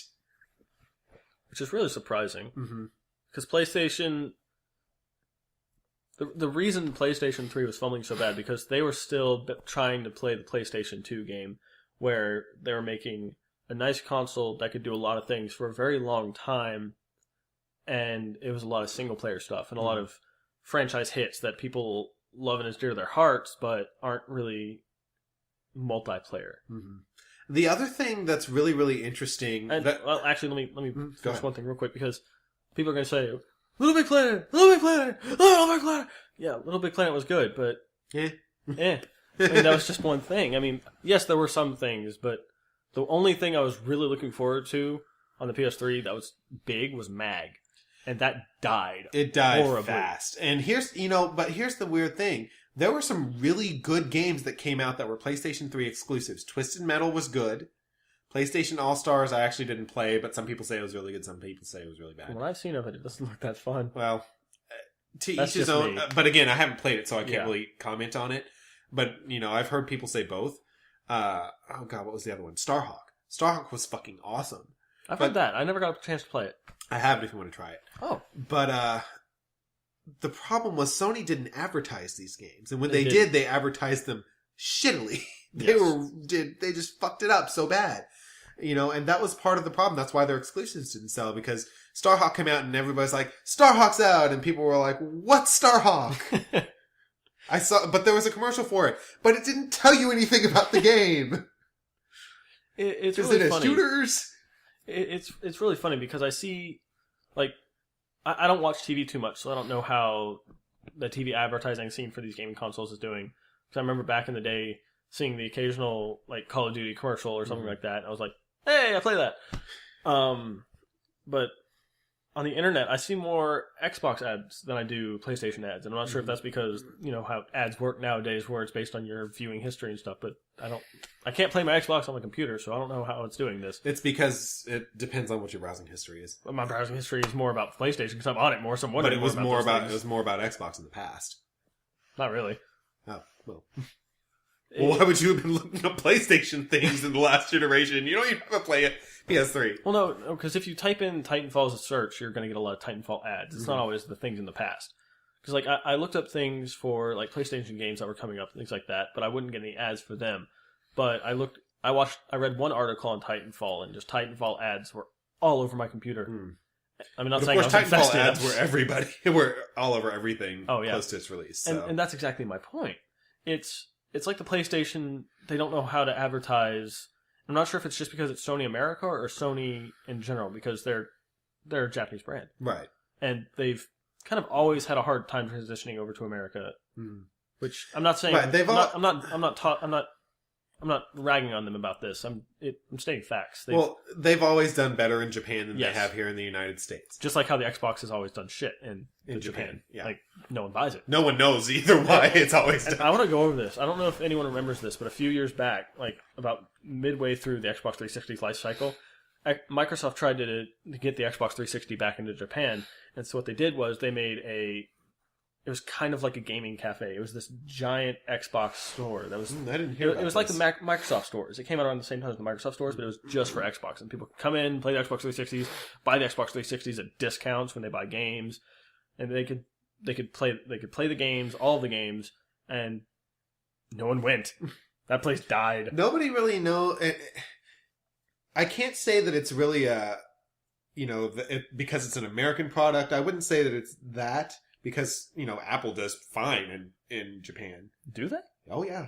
Huh. They do gangbusters in Japan. So I don't think it's a location-based thing. It's just, I don't know. The Japanese just will not latch onto the Xbox for one reason or another. But here's the interesting thing about Sony. Yes, they do better in Japan, but even the Vita is kind of having trouble in Japan. So that's kind of troubling for the Vita. So there's just this kind of weird disparity between the two. Yeah. It's really kind of up in the air where this is going. I think if this console generation keeps floundering like this, I'm not sure if there'll be another one. I wouldn't say that it's floundering. Because bear in mind, 7 million PlayStation 3 sold in 5 months. It's the fastest selling console. Console gaming is not dying, is not dead by any stretch of the imagination. It's just, I have to wonder what Microsoft is going to do, because they've got to do something to redeem themselves. And I don't think bundles are going to do it. Well, you have to remember, people have to actually get the consoles for it to die. Because they have to realize how bad it is instead of just not getting it. I mean, things like the N-Gage, that died because no one got it. I don't care how bad I wanted one. That fucker died fast. And the Ouya, which is no longer creating hardware. That's news. They stopped making Ouya. Yeah. So get your Ouyas now. Yeah. I could have. When that thing was announced, I was like, okay, well, that's not going to last long. It just kind of felt like a cash grab. Yeah, it was. The controller looked so bad. The controller was bad. There was an Ouya stand at the GameStop Expo, wasn't there? I didn't go up to it. That's right. We skipped it because I was like, that's an Ouya. Why the fuck was do you care? It was as tiny as the Wolfenstein one. It was set up around one of the pillars. Mm-hmm. Poor thing. Well, I mean, that's basically what that's trying to do when you see something like the Ouya is it's trying to latch on and grab that casual iPhone gamer, and you're not going to do that. It's just not going to happen, so get over it. Anyway, we got off topic big time. Oh, yeah. So, Vita. So here's the biggest news for the Vita, and in case you haven't heard about this, and I think I've mentioned it before on this podcast, PlayStation recently announced a new model for the Vita. It's called the PS Vita Slim. Slim? Yeah. I think so. It's like Slim 2000, something like that. Basically, it's going to be thinner. It's going to... What? Reading the Vita coming soon list. Farming Sim 2014. There you go, Tyler. Yay! I can grow my plants on the go. Speaking of, have you gotten Goat Simulator? I have not. Anyway, where was I? Oh, yeah. I've seen Vita people Slim. milk that goat for far too more than it's worth. That was grammar. That was totes grammar. Totes. Anyway, so the PS Vita Slim. Basically, the biggest change in that handheld is that it is going to have 1 gig of onboard memory, which is way more than the original Vita had, which was none. And it's also going to replace the OLED with the LCD. Please, for the love of God, if you are going to buy a Vita, buy the one with the OLED screen now, because it is going away. They are no longer manufacturing them. Why are you telling them that? I still need to get one. If you're telling everyone that listens to this, they're going to buy the last 26 of them. All 26 of the people that listen to this. Do we even have that many listeners? We probably don't have any now that we've been gone for 5 months. I think the reason 26 sticks out is I think the last view count I got on the YouTube video. Oh, was it? Yeah. But yeah, all 26 viewers are now going to go out and get the last 26 OLED Vitas, and I'm not going to get one. Thanks, Jack. Well, you need to hurry up and get one, because they are starting to disappear. They expensive. I'm just telling you, that LCD screen compared to the LED... Jackson! They're expensive! Okay, I Finally killing. The podcast is mine. The podcast is yours. Shh, they don't know that. You said that earlier in the podcast. So what is coming out on the Vita? Oh, Borderlands 2. Yeah, Borderlands 2 is coming out on the Vita finally. They announced that with Borderlands 2, and it's just taking a while to come out. Just kind of bear this in mind. If you're expecting the same exact console experience, the same exact experience that you had on a console with Borderlands 2, you're fucking crazy. You're stupid. Basically, we've already been told that it's going to be scaled back. The graphics are going to be a little toned down, but the biggest thing that you're going to notice is that bodies are actually going to disappear. Aw. Well, it has to run, so... Another thing I'm noticing on here is a lot of collections. They've... The God of War collection, the Sly Cooper collection. These haven't released yet? Apparently not. I heard them talking about that on Beyond in 2012. What? Yeah.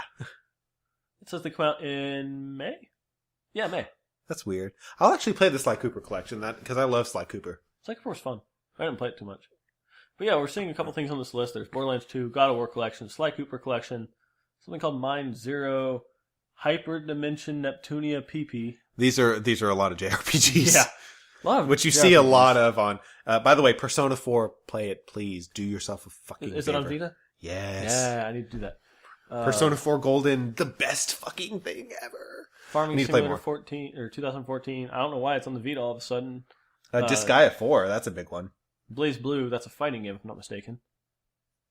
X-Blaze Code Embryo, that sounds awkward and kind of political. Kinky. Akiba's Trip Undead and Undressed. Akiba's, I think.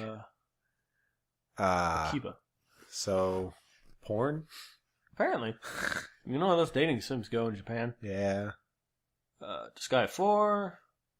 Danganronpa 2. Danganronpa, yeah. Hatsune Miku, Project Diva F Second. What are with these names? It's Japanese. I know. What is with it? And then Invisibles: The Alliance. Gotta get to them Invisibles. Whatever the fuck that means.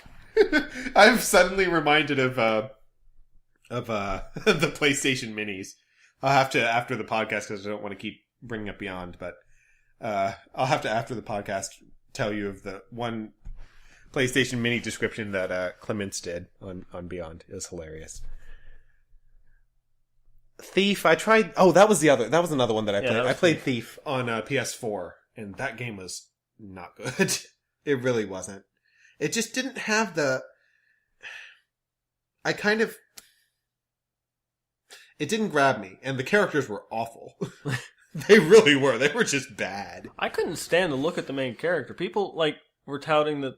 I do like the fact that there was a toggle to turn off the main character's voice. I want to turn off his face. He is an ugly sumbitch. And he was annoying. And so was the chick. Yeah, she was a bitch. Yeah. And spoilers, so feel free to cut off the podcast for maybe scrub forward 30 seconds, 50 seconds. But when she died, I was very happy. A lot of people complained, especially Brian. Brian complained that that they took away the sword. The sword was part of Thief. Yeah, but Brian complains about everything. Brian complains about everything. That's different. Me, I was like, cool.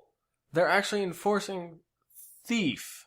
Because stealth. I don't know if you know this. I think if you live in New York City or Chicago or Detroit or something like that, you might understand this. Thieves don't kill everyone they meet just to get what they want. They're thieves. They're back in the old masters of days. Shadows. They sneak in, they get out. That way, if they get caught, they don't have blood on their hands. That's kind of a big sign. Yeah, that murder's kind of an issue. Yeah, murder causes more problems. I mean, so yeah, you can knock people out. Yeah, you can still kill them because you have a fucking bow that explodes. But I mean, having a billy club kind of makes more sense. Okay, right? So I heard you've got a fucking bone that explodes. I guess. Well, Tyler, that's what they do. To all our child viewers, I'm sorry you had to hear that. I really hope that we don't have any child viewers because this is not a child-appropriate podcast. If you are under the age of 7 or 16, please inform of 7 or 16. I'm just being politically correct. No, I'm kidding. Please contact your parent now and have them listen to the next podcast before you listen to it, so they can tell you not to. Or just listen to us, and please don't listen because we don't want to get in trouble for you not. Well, we won't actually get in trouble. We'll just have your parents bitching at us. Yeah, that's true. Save us the trouble. Don't tell them. So is there any game in... Have we already gone over what games we're looking forward to? I guess we have. There's Destiny. There's nothing. Drive Club. Or the Crew. So that's another reason that I'm really excited for E3. So let's talk E3. Let's talk E3. What are you expecting? I am expecting, especially, and I'm super excited expecting for it to be in about 40 days. Ow! Anyway, EA's press conference is what I'm so excited about because I expect to see Star Wars out the fucking wazoo. Now, I've said this before. I'm not a big fan of Star Wars. When it comes to the games, give me Republic Commando, give me Star Wars Battlefront, give me Rogue Squadron. I will take all those things, except for if I'm a Jedi. I don't want to be a Jedi unless it's Jedi Outcast 3. I would love to see. Did you see the HD remake mod that they're doing for Jedi Outcast? That someone's doing for Jedi Outcast? Was it 1 or 2? 2. 2 was good. I like 2. Yeah, 2 is the only one I played. Basically, this guy's going through and completely redoing everything in more modern, high definition. Yeah, graphics. I've seen that. That's very interesting. I'm excited for that. It's very interesting. Me, I love playing as a Jedi, but a lot of the Jedi games have been terrible. You're right. The only good ones really have been the Jedi Outcast games. Force Unleashed was okay. It wasn't, yeah. But the problem with the Force Unleashed was that it was a fucking tech demo. It basically was. You know? They used that to show off their new tech, which was really cool, but the game suffered for it. Yeah. But yeah, Republic Commando, don't hold your breath. What a new one. I know. Wouldn't it be I want awesome? to kill more Geonosians with my sniper rifle. No. Hear me out. Republic Commando 2, after Order 66. Killing Jedi. Killing Jedi. Oh my god, that'd be perfect for me. Yes, that would be awesome. I also want to see another, another Star Wars game that was not EA, bad. contract me to make this. I will design great things for you. I have ideas. Call me. Can you code? You got the zeros. I said I have ideas. I You can be got a creative the zeros director. and you got the ones and maybe there's a 2 in there. There's a 2 in there somewhere. I'm going to break the mold. In my new coding system, I'm going to add 2s, maybe 9s. A couple 12s. Well, wait a minute. No, and here's the best idea of all. A 10. No, all those zeros, you gotta do something with those zeros. Because you multiply by 1, all you do is get the same thing. So I'm gonna break the mold. I'm gonna divide by 0 in my coding. I'm going to make it easy to port over to the Vita. I'm just going to shrink down the font.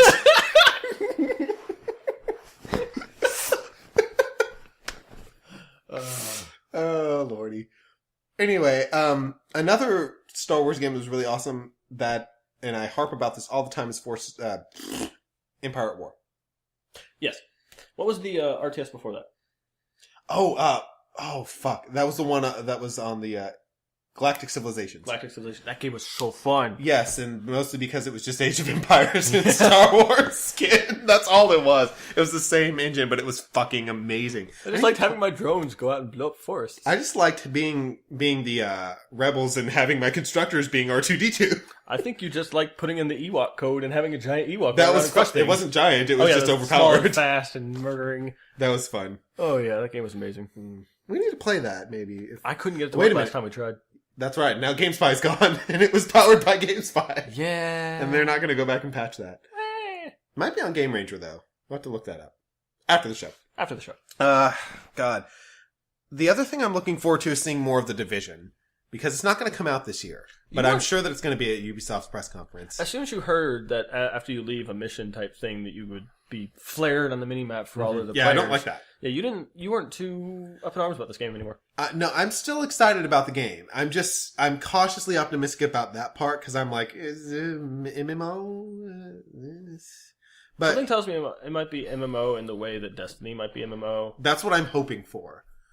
I don't want it there to be big areas where you congregate and talk to each other because I don't give a fuck about the other people in the game. It's like Star Trek Online. Yeah, you can go to the starbase and congregate and chat with each other. I would avoid the fucking starbase.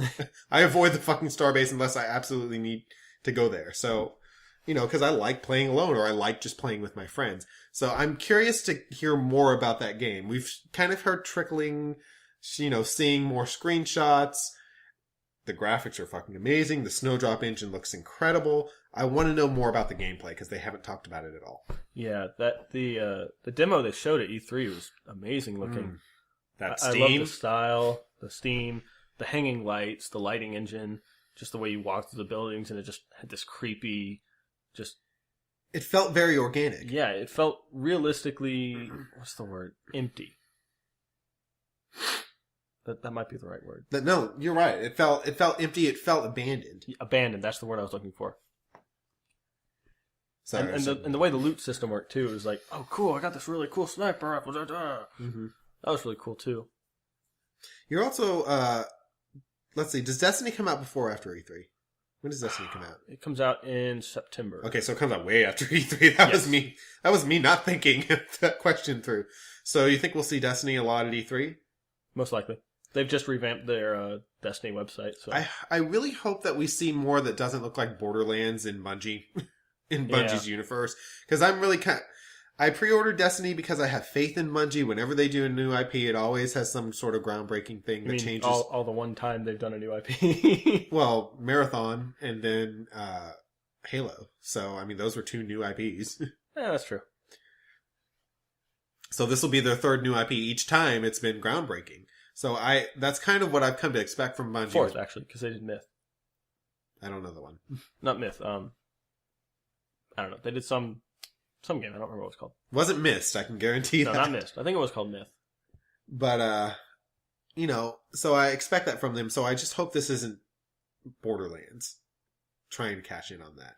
I am a little concerned about Destiny, I'll admit. Well, they wouldn't be cashing in. It's just their revisioning of it, if it's anything.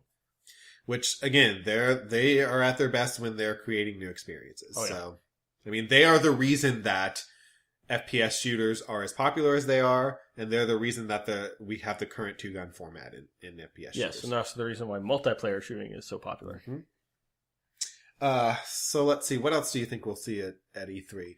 We've got, what do you think we're going to see out of the Microsoft conference? Out of the Microsoft conference... Phil Spencer. He's going to walk out there, say games, and drop the mic. And then that'll be the entire thing. Well, and people will be happy. We'll get a standing ovation. We'll come out and do it all over again. Now, we obviously saw Metal Gear Solid 5 at their press conference. That was what began their press conference, with that horse stealth. And I'm excited to play that game. That's not supposed to come out this year, though, is it?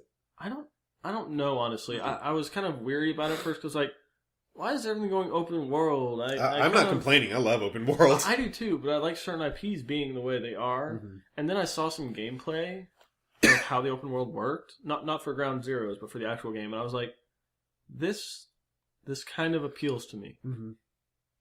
And I've heard that Ground Zeroes, even though it's very short, is very good. Yeah. That's what I've been told. And that's what I've read from various outlets. Now, the GameFly rating obviously does not reflect that because it's got a 6.6 user rating. But I think that's just people whining about the length of it, not necessarily the quality of the game. From what I've seen of Ground Zeroes, it kind of looks ugly. I think that's just what and I've noticed that too in some of the streams that I've seen.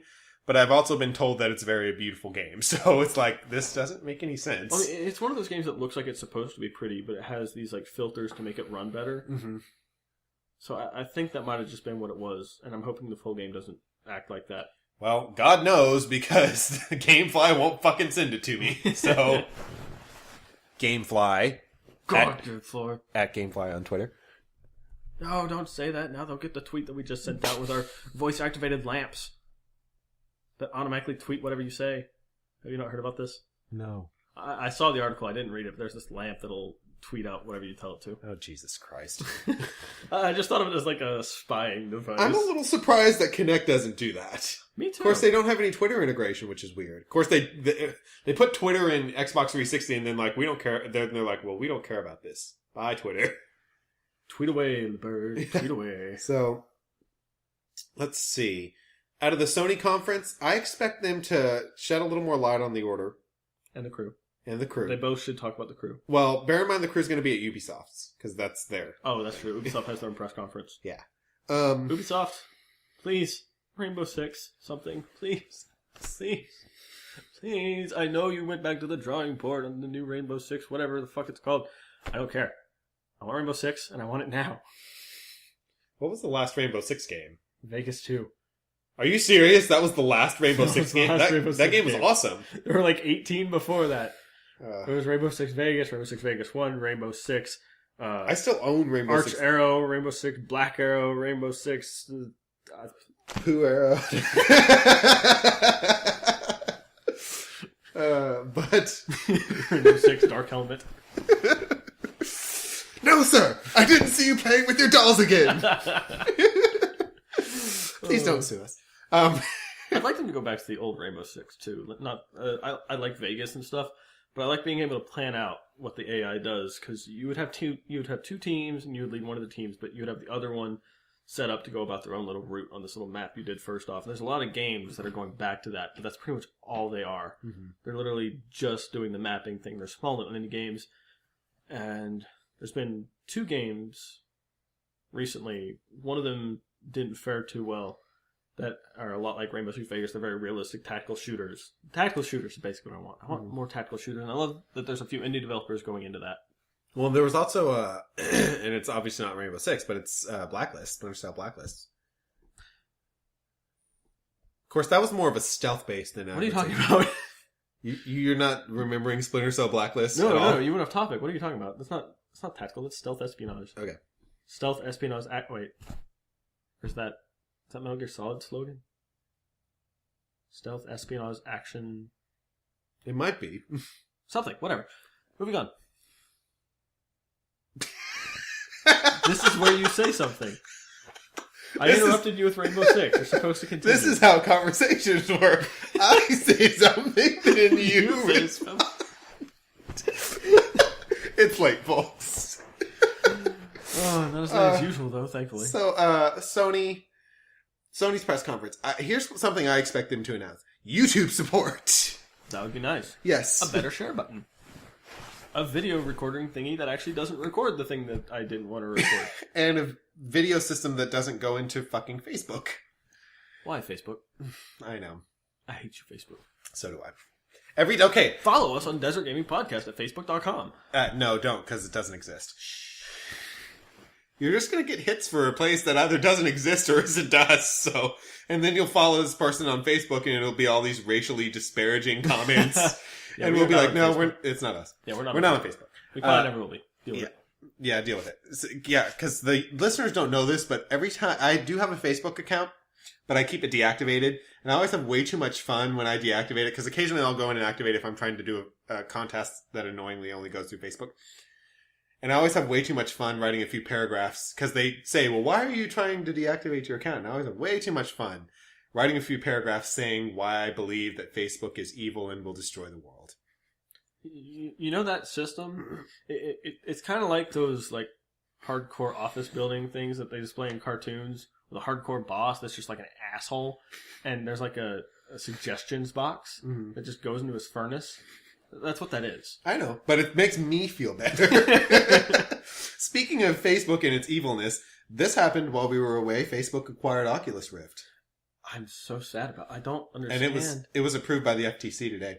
I know, and they're going to rebrand it for Facebook integration. They're not. They came out. They said they're going to have a Facebook interface. That came out, and then Facebook very quickly after hearing the response on the internet said, "No, we're not doing that." Oh, really? Yeah. That was just still very sad. Basically, here's what I suspect happened. Facebook was originally going to do that, and it leaked. Yeah. And people hated them, and they went, "Okay, no, we won't." There was already enough hate, and then they said that. Mm-hmm. So I think that was an unintentional leak, and then they went, "Oh, we better not do that." People are just batshit insane on hate about that. I don't like Facebook at all. So I don't like it either, and people who do like Facebook are still pissed off about this. But let's be realistic. Especially the backers. I feel so sorry for the backers. I feel sorry for the backers too, but I mean, they're still going to get the product. Even Notch, Marcus Persson, the creator of Minecraft, just stopped developing. Oh yeah, but Notch has been really well known for overreacting to things many times. He's not overreacting. He's just taking his own, like, he's an indie. He can do whatever the fuck he wants. He can literally do whatever the fuck he wants. And if he feels slighted, then he's well within his own right Well, it's no matter like how immature it might be to do this. no, and I'm not saying that he's not within his own right. I'm just saying he's well known for overreacting to things like this. Because it's like whenever Microsoft approached him for Windows 8 to certify him so he could get Minecraft onto the actual store, onto their little app store, and he thought that it meant everything would have to go through their certification process, and he flipped the fuck out on Twitter. And Microsoft was like, why are you so mad? You don't have to do this. So, I mean, I kind of akin it, I kind of think of it in that terms, but... He's very, what's the term? I don't hate Notch, for the record. I just think he overreacts sometimes. I'm trying to think of the right word for it. It's, He's a very strong-willed, vocal person. Yeah. But let's look at the positives for the Oculus Rift. It's going to have a shit ton more money towards marketing and towards getting it out to the consumer. So it's going to have a lot better chance of surviving and becoming something great. I can understand that. But... I still don't like it, but... Yeah, but at the same time, why didn't this happen before so many people sunk their money into it? Because that's what that money was going for, and now it feels like it's worthless. Right. And, you know, this kind of goes back to an argument about Kickstarter that... And really what Kickstarter is a pre-order system. But some people, I think, view it as an investment firm, which it's not. But in this case, it kind of has that, I'm not crazy about that feel, because you have taken my money and made a hell of a lot more money than you ever would have made. Yeah. It technically is an investment thing, except you're not getting your money back. They're just using it. Correct. And there's been a lot of things that have failed, and that money goes nowhere. Mm-hmm. And sometimes people flip out about that, but most of the time, I think people understand that things can't always work out even with the money. Mm-hmm. It's just too bad. I'm still interested in the Oculus Rift just because Star Citizen, but Star Citizen's gotten a lot of press lately. Oh my god, that game looks. Did you? You saw the? I saw the GDC play. The GDC. Oh my god, so pretty. People flipped shit over the helmet. I know, that was hilarious. I'm like, I kept wanting him to die to watch it again. I'm like, I feel like such a nerd watching this. That was my favorite thing. Let's go over here. Oh, pff, dead. I love how he at one point, like, people were telling him, smash into the rocks, smash into the rocks. But by that point, he turned on invulnerability so he could show the rest of the stuff, and he like keeps smashing him. He's like, oops. And someone's like, why are you on invulnerability mode? This is cheater. He was like, it's a gameplay demo. What do you want? I'm actually supposed to be showing you this, not showing you the fucking helmet over again. And that was really cool, but I don't know why people flipped out over it. It was really cool, but not that cool. Yeah.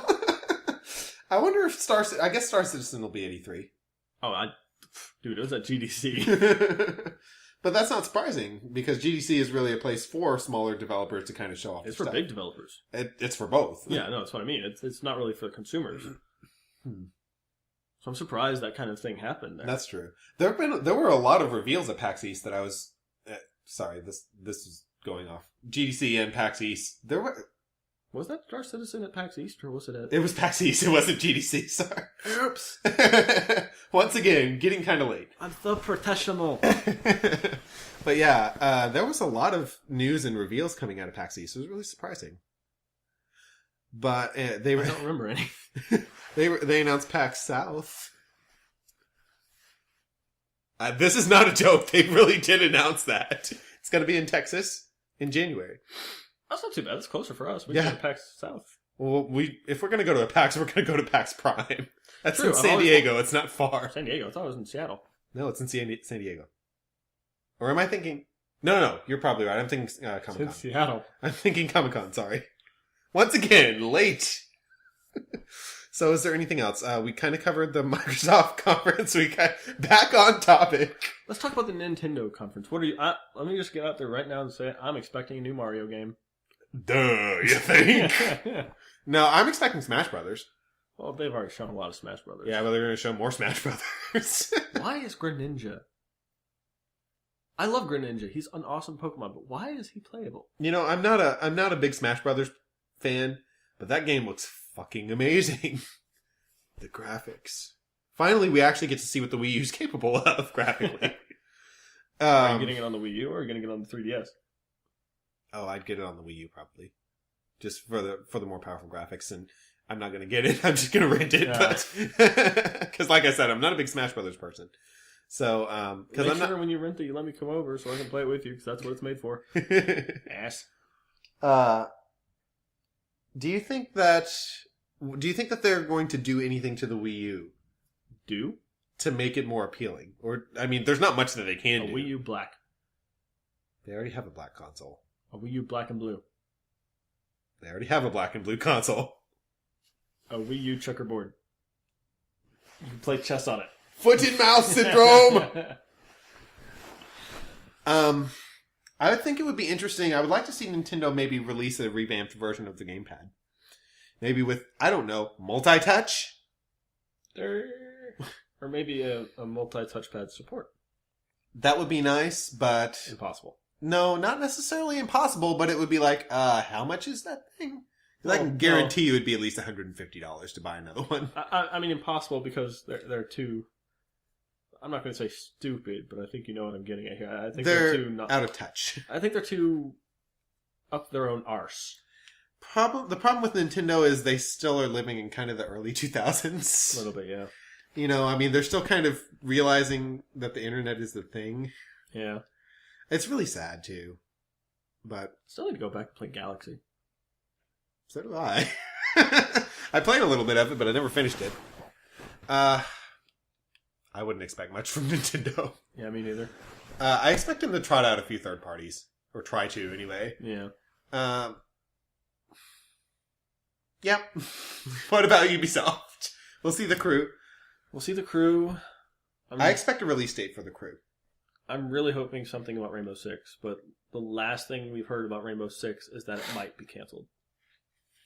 I don't know why, because that was a pretty good franchise for them. Rainbow Six Vegas sold really... The teaser for it didn't really go well for people, so... Right, but they may have scrapped that. That doesn't necessarily mean that the franchise is over. Oh, no, I'm not saying the franchise, but I mean any current workings on a Rainbow Six might be done for.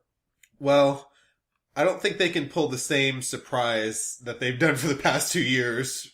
Watch Dogs and then The Division. So they'll do another surprise. It's just not going to be the same fucking thing. So yeah, maybe it will be Rainbow Six. That'd be cool. That would. I would love that.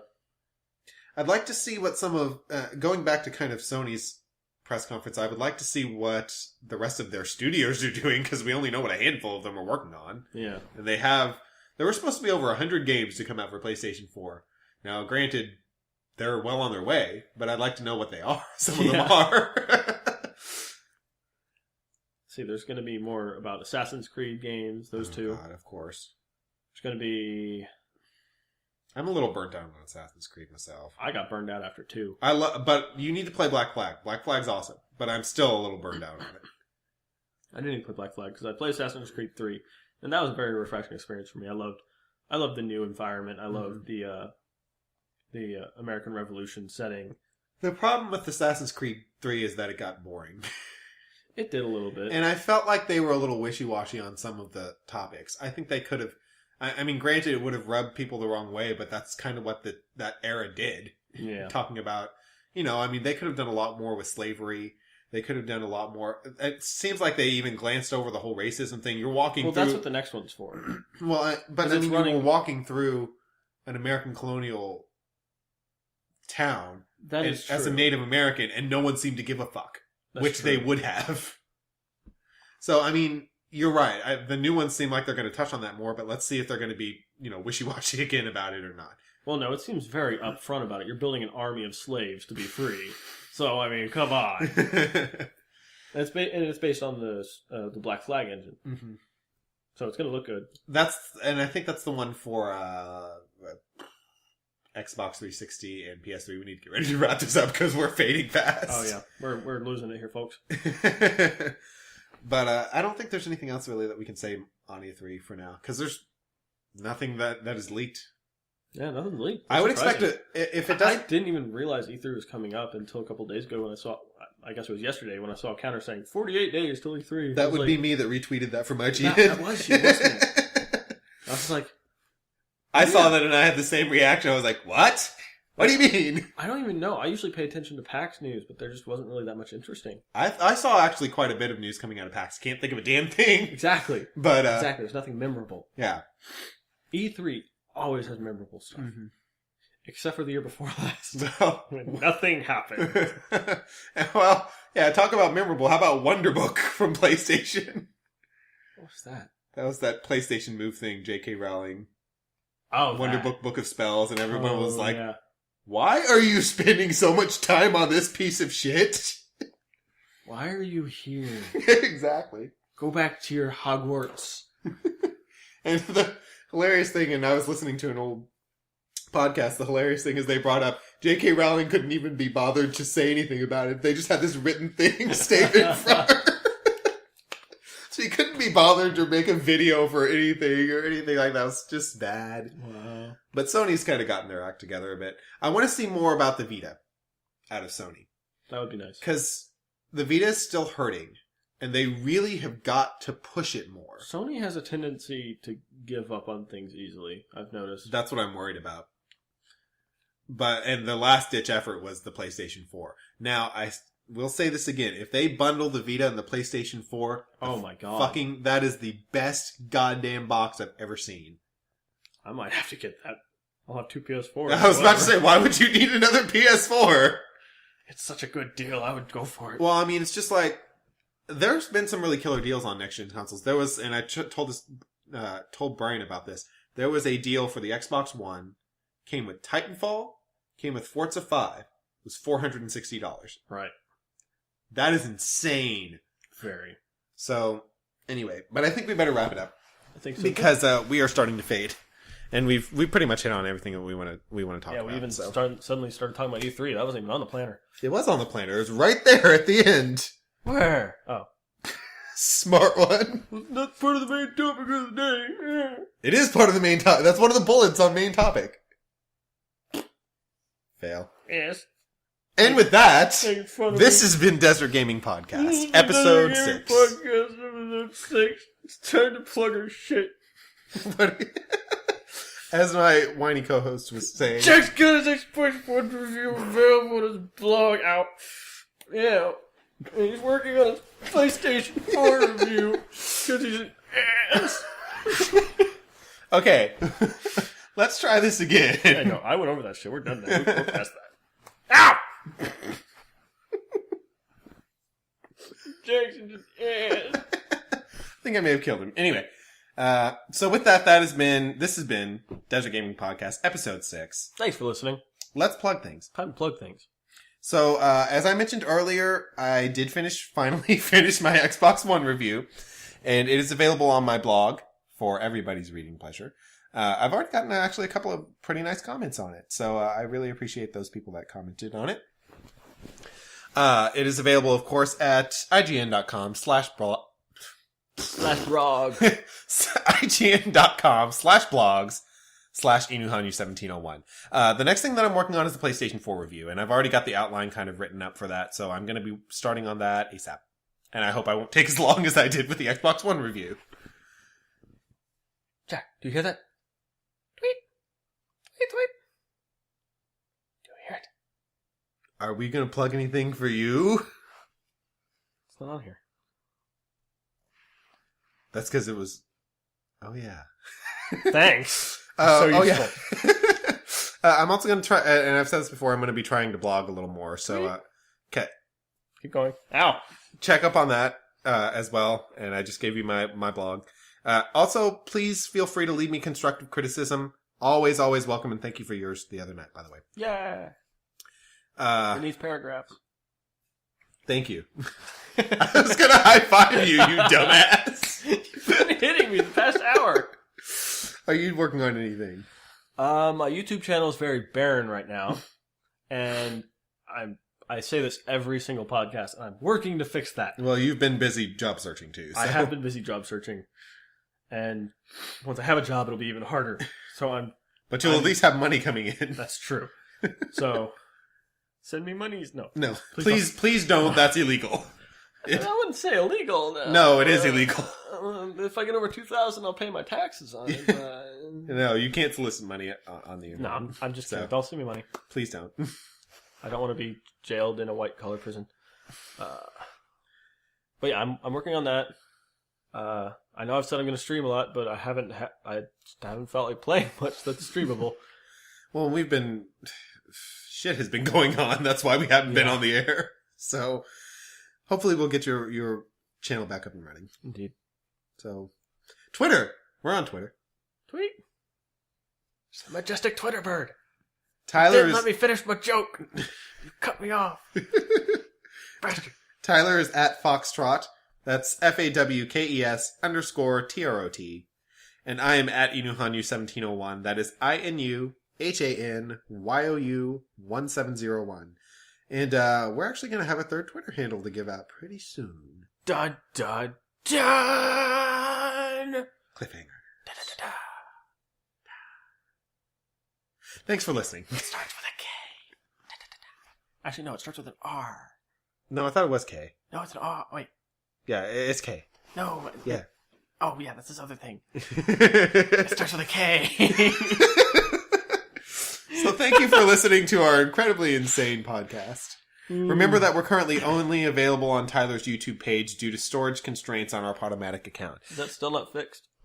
I don't have $200 to move over to Podbean. No. Yeah, so basically it would be $200 for us to move over to Podbean so that we'd have plenty of storage space. So it's going to happen. It's just not going to happen anytime soon. So be sure to check us out on Tyler's YouTube page, and you can just search Fawkestrot for the podcast. Rest assured, though, I do have the podcast files for everything that you missed, which isn't much. And I'll be uploading them once we have moved our hosting. Podcast what now? What? The podcast files. Yeah, the actual files. I have the podcast files. So do I. You used to send them to me. Then why would you send them back to me? I would be uploading them to the new hosting. I'm tired! Remember to email us with questions, suggestions, and keyword constructive criticism. That email is desertgamingpodcast@gmail.com. And again, constructive, please. Dumb criticism or just flaming is going to be ignored. So don't waste your time. Thank you for writing to us anyway. We'll at least appreciate that. Will we? Well, we have a 0 on our inbox thing. So That's true. Just that number going up even 1 would be Don't nice. encourage them. Send us shit!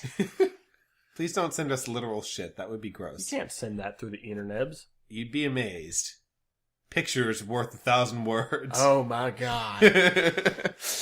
Once again, thank you so much for listening to our goofy ass podcast. And we'll be back in 2 weeks, or you want to try next week?